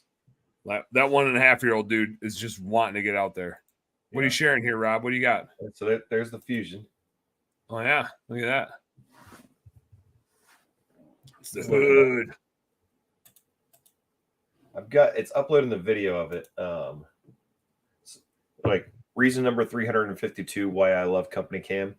Every vehicle's got all the stuff in there. Like I'll put the VINs, all the any issues with the vehicles. Oh, yeah. And this is where so I had a bookkeeping client send me a link to their company cam because they snap all of their receipts with it. Nice. Yeah, I was like, oh, that's kind of nifty. Then anytime I have a question, like I'll just check your company cam link and see what the hell it was. Yeah. I should actually. I was talking to I threw that by Andy for our business. He's like, I don't really want to do that because I don't want to have a company cam account for every single technician, blah, blah, blah. But in hindsight, I'm like, oh, I should have just said, Andy, you snap a picture of it in company cam. Like they got to give you the receipt and then you snap a picture of it.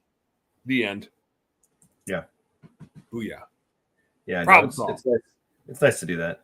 Yeah. Yeah. We're at right now I got 1, 2, 3, 4, 5, 6, 7, 8, 9 company cam accounts right now. It's a chunk of money. Snapping. I still got to sign up for that Hatfield guys thing, because I honestly think that's the only way that we're making it through late install season is being able to do digital quotes. Well, not the digital quotes, be digital supporting my team. Mm-hmm. Like, all right, you're confused. All right, like and I told him like with 4 guys on a truck right now, like you're basically running essentially $100 an hour in cost. Let's not spend 3 hours out there when a 5-minute, video chat with me solves this problem. I don't have to drive out to all these spots, but like, yep. We got a problem solved fast. Yes. Yeah, that's a good point. Like he brought up on that podcast, the dude is at the other end of the stadium and has a question about a garbage can thing. And rather than walk all the way around a big ass stadium, just jumping on that video feature and saying, hey, here's the thing and here's the question. And rather than me coming to find you to ask you is this question. trash can full or is there more space? In your professional opinion. Yeah, but I do like it. I do really like it for doing those bids where it's like you got to see enough of the house and you could explain what you need the customer to. Like we run into this with window panes all the time. It's like, here's how to count a window pane. Give us your number of panes and we'll price your windows. And they give us a number. And then when we show up, it's like, no, you clearly didn't read our instruction. And most people understand it, but 20% of people don't. But if I was on a video, I'd say, point to me a window. Okay, here's how many panes that is. Boop. This is how we count it. It's the window you're showing me. Now you understand what I'm trying to tell you. And now we can quote your window clean from here without having to send somebody out there, because now we send somebody out to every brand new job. And it's really only 20% of people that need us to come out. Yeah. So it's like, man, that would save us so. And I forget what he charges, but it's like a few $100. It would save us more than that on gas in a month. Yeah. Well, but that's where you then look at like what's like he was even saying that what's the cost of underbidding a job more than that cost of gas for the month. Yep. The mental anguish of, man, I screwed this up. Like, those are always James was he like, and I love it that he embraces it. Dude's an odd duck. Just like the nerdiest, but like he's so nerdy, but so excitable, right? But also super into fantasy football from a mathematics standpoint, which I had like we kind of did a 2-parter on that episode, and I was like, Jairus, I don't think we need to like make the second part of that an actual episode, because it was just me talking about my fantasy team and then him talking about his truck. Like, I don't think that's an actual episode of the podcast. It was fun for me, but I don't think it'd be fun for a bunch of listeners to listen to that. But it's just like, he's just a funny dude to talk to, and he's so excited about whatever it is. It doesn't matter if he's getting into it. The dude's just pumped. That's fun. What blew my mind with it is that, like, I'm sure that like how he's doing it is unique, but it's very surprising to see somebody doing something in business like that. It's instant video chatting, essentially. Yeah, there's not. I was still, and I am still a little bit confused at exactly how it works, where it's like, I feel like it's an app on your phone. And he's like, no, there's no app. And then I'm like, I don't get it. Like, how does it almost seems too simple, right? Like I think you understood it because you've worked at Verizon for long enough to know how all that shit works. I was just like, but how do it know if it's not an app? How does your thing get onto my iPhone to know that I'm trying to use the thing to call the person to do the video thing? Isn't it an app? And that's where, like, I wonder, like, it's nice that it's not an app. But obviously there is a interface for it. And you're totally taking over somebody's phone. You know, like, hey, you know, it's like when you give like the IT guy, like, hey, go to 1.1.2.3 or whatever, and no, Google. My phone not Google just hacked your phone right there. Yep. But if it's not an app, how do you even open it up? Like, how do you engage? Well, you just click a link. So I would imagine that what it's doing is it's going to an internet browser window, and it's got all the other permissions already approved. So, I suppose that's it. It's just an internet window. Yeah, an internet window that gives you access to all the cameras and all your search history immediately. Yeah. Take control of my phone. That'd be a little bit scary for a salesperson that's like not the owner of the company. I could see them being like, "You're doing what with my phone?" Everything, bro. So one of the new sales guys, he's like, so this handbook, you got some stories in here. I'm like, what? He's like, you mentioned porn, like they're like that's listed in there like 5 times, and something else is a bunch of stuff. And I'm like, well, we did have a guy who took a company phone and 27 different times, like different sessions in 3 weeks that he had a phone from us. And it was just like, hey, your phone's suspended today. Use this to go find the jobs. And then he took the phone. So it's like, and of course, you know, this is the world we live in. Dan, I gave you this phone for the day for work. Nobody else in the company has a company phone. Not the guy who's been here for 3 years. Not the guy who's been here for 6 months. But you've got a phone that now you should take home, and you should look at porn on it. Like, a lot. On average, more than once a day. And can I... My search history... How old is this guy? He had to still be in his 20s. Oh, no. He was 45-ish, I want to say. This is probably 3 or 4 years ago. Wow. Yeah, it was weird. But like, I'm going into like Google, and you know, like you get the predictive things. I'm like, it's a lot of female names. They don't sound like people I know. They definitely sound like, you know, adult film stars. There was some weird stuff. And of course, then I'm like, who's signed weird stuff? Well, because like, whatever. It's there's something for everybody out there. We'll end on that, right? So speaking of shitty employee things, we had one of our employees in our Minneapolis business who like we supported like personally and professionally, and kept giving opportunities to. This weekend I like sent a screenshot of our Like I jumped in, I was doing the bookkeeping, and I was like, "Hey, what's this and what's this and what's this?" And it was like a quick response of like, "Oh my god, that's like that was mine, and I must have used the wrong card, right?" And I'm just like, that seems weird that just all of a sudden you would have used the wrong card. And I started looking back at that person's credit card expenses, and they've had a card all year. And there were $2,000 worth of expenses that I don't, when it comes through the feed for me as a nerdy bookkeeper, I'm just looking at where it was spent and not whose card it was on. Hustler.com. The way, no, it was all gas station stuff, but it was like 15 to 20 bucks at gas stations, which I assumed it was Andy like getting stuff, but and I just never, it was just like 15 bucks here, 20 bucks there, lunch at this place. And so I just assumed Andy's looking at it. And I think he and I just need to communicate better on it, which I think we will now. But I just assumed he's monitoring who's spending what on their credit cards. Like if they have a business credit card, they report to him. He's checking it.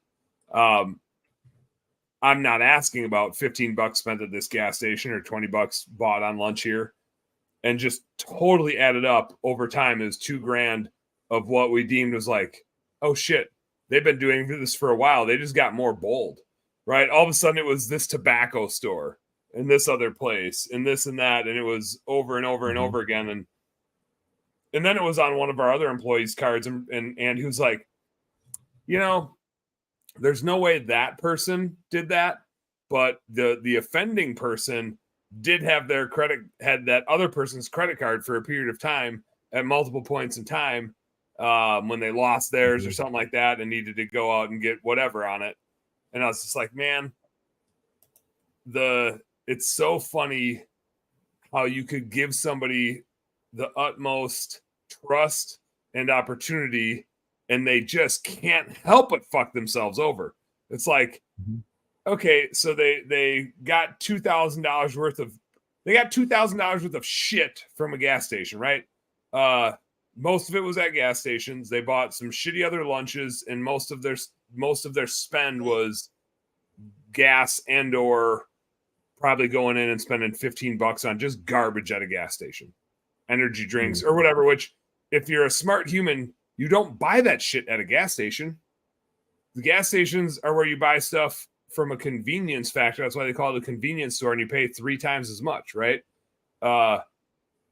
You buy it anywhere else besides a gas station.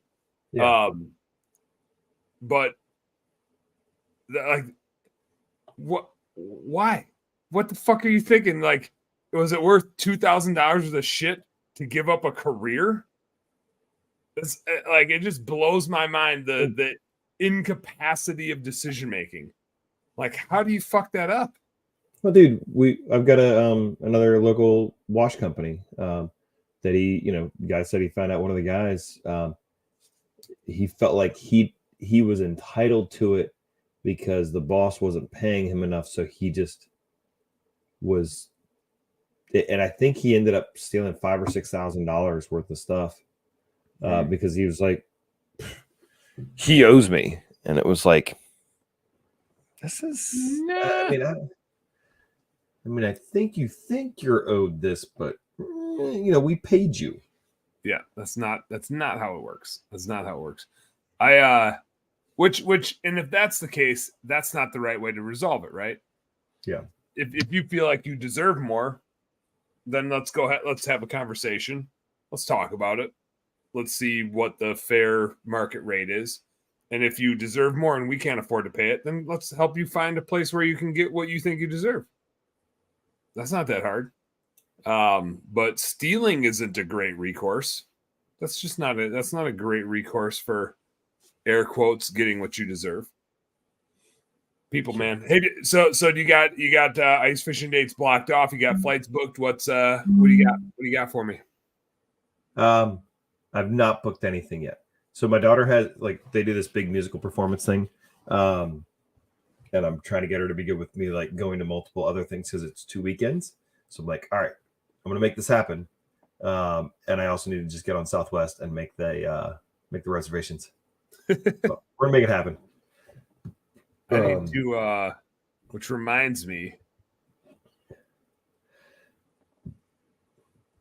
So while you're looking at that, Amazon big Prime Day deals, right? We're trying to write off some stuff for the soccer team. And I purchased this 20-foot tripod to put the GoPro up on or whatever. So just more social media and recording things and whatnot. Prime big deal, 20% off, $239.99. And hey, you know what? We've been dealing with all the inflation and whatnot.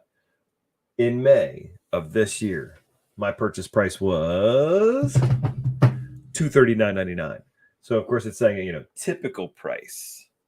Mm-hmm. Typical price. It's not even like what it was, and now we're just giving you 20% off. The question is will it actually be $300 tomorrow? And now they just started you get your individual protection plans. It just started, or at least this is the first time I've seen it. It says Tech Unlimited, protect eligible past and future purchases with one plan at $16.99 a month. So you're saying Amazon, all the stuff that I buy, I can protect all of it now for $16.99 a month? $17 a month. That seems kind of crazy. It also seems like it'll be for somebody like me where I just expect stuff to break. Yeah. We're going to be really rough on that. It's got a $3,000 a year limit. And I'm sure after you try to file for $5,000, they're like, Mr. You're Platty, kicked out of the program. Your credit card is no longer being charged. Have a nice day. Yeah. You're out. You're out, Rob Anderson. Yeah. So. For our ice fishing trip, here's what I'm thinking. Yes. I'm texting Clay and Derek right now, Davis, who live a half hour, 45 minutes from me.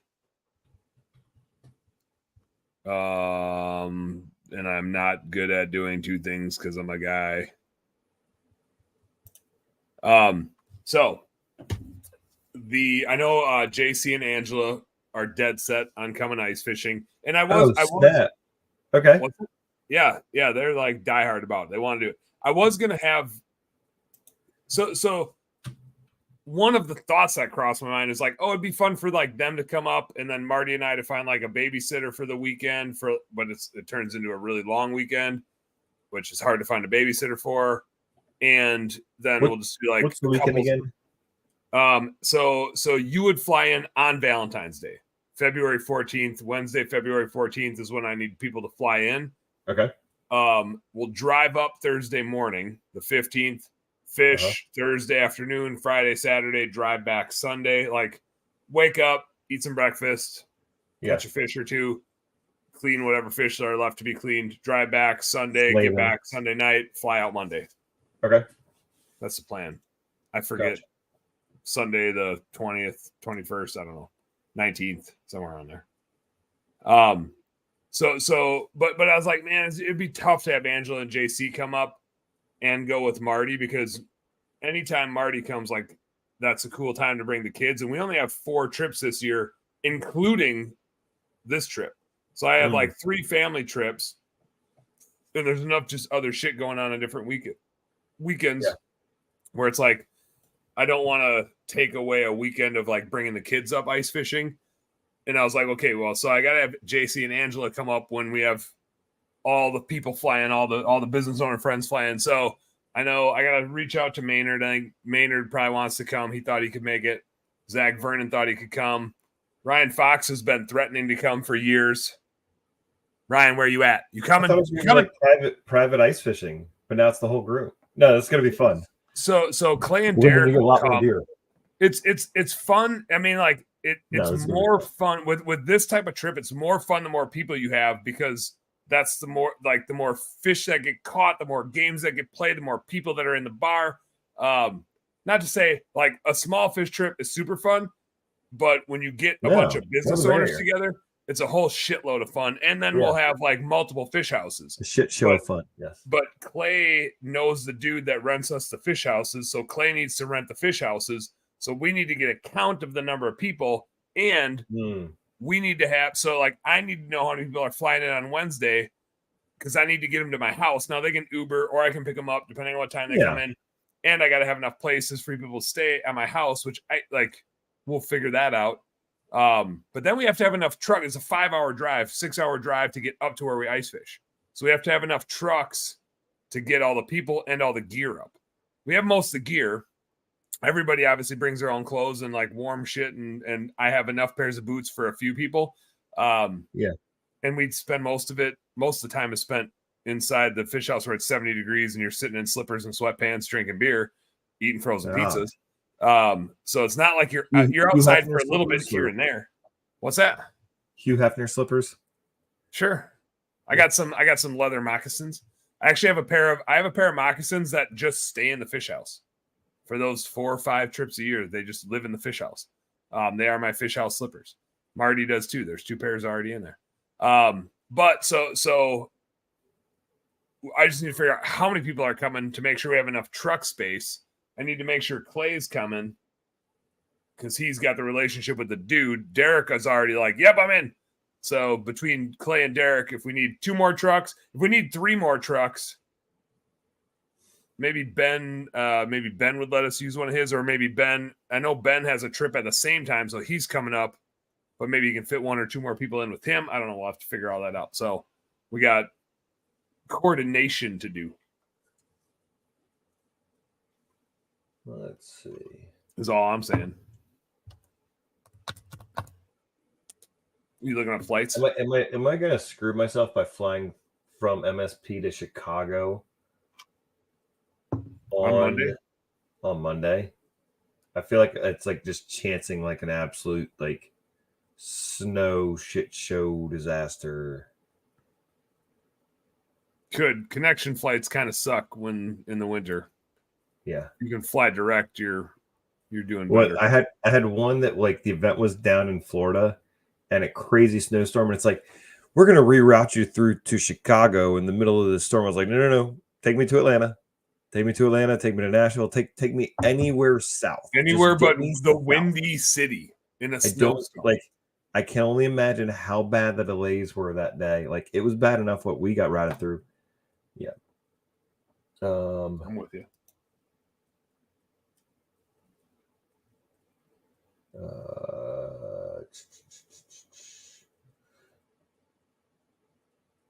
What do you see? What does it look like? What do we? Right, what I just bought it. You bought it? Yeah, I can always change stuff. It's simple enough. What'd you get? Baltimore to MSP. I get into MSP at 11:15 p.m. on Wednesday. Oh, you coming in late? You coming in late? 1:15 p.m. Oh, I thought you said 11:15 p.m. Oh no, 1:15. 1:15. Okay. 1:15. That's good. That's good. Then we'll have it's time. 11:30 a.m. flight. That's not too bad. And then leave it basically 10 a.m. Get back here at 4 p.m. Puts me at home like just after dinner time, but like before bedtime. Yeah. So crushed it. Yeah. Ice fishing is happening. It's officially happening. I'm not going to give anybody my confirmation number, but it's 1, 2, 3, 4, 5. Oh, it's the same combination as my luggage. Yes. Mm-hmm. Mm-hmm. There's like hours of those jokes from Spaceballs. It's so good. Quote after quote after quote. All right. Speaking of quotes, I'm gonna get one more beer, and I got to work on some Christmas light quotes. I was gonna say, it's 11:14 where you are. I'm ready to go to bed because I had the stomach flu last night, and sleep was hard to come by. So I'm fine letting you do your Christmas light quotes, and then I can go to bed. We have the emergency like 500 milligrams of vitamin C that it's like Pop Rocks that you just like down the chute. Oh yeah. And like I've had over half our staff has been sick in the past like 2 weeks ago, 3 weeks ago, like everyone, it was just started. Like, you're done. You're sick for 5 days, so you've got something different. You're down for like everybody else was down for a day. But I'm like, vitamin C. Like, I'm not getting sick. Screw it. No, this is not happening. This is not happening. I refuse All that happened though is you probably kicked the can down the road. So like late October, early November, you're gonna get something real bad and miss half the season. Screw that. I'm telling my body, no, we don't got time for that. Ain't nobody got time for that. Yeah. All right. You do some quotes. We're gonna sign her out. Thanks to anybody that stuck around for this. I'm gonna go do a couple thousand of these. How far down do you go? Do you go to like parallel? No. So like you're just going like this. I am against the wall right now. You can tell because the fact that it's a green screen, and if I turn it like that, you can see the. Oh, there it goes! Nice. What? You're not in an actual bar, Dan? Huh? You're not in an actual bar? What are you talking about? I can drink in my office. Hold on. Let me put here's my screen. Oh, there you go. Yeah. There you go. It just sits here behind me because the roof's a little slanted. All right. Later, man. Thanks.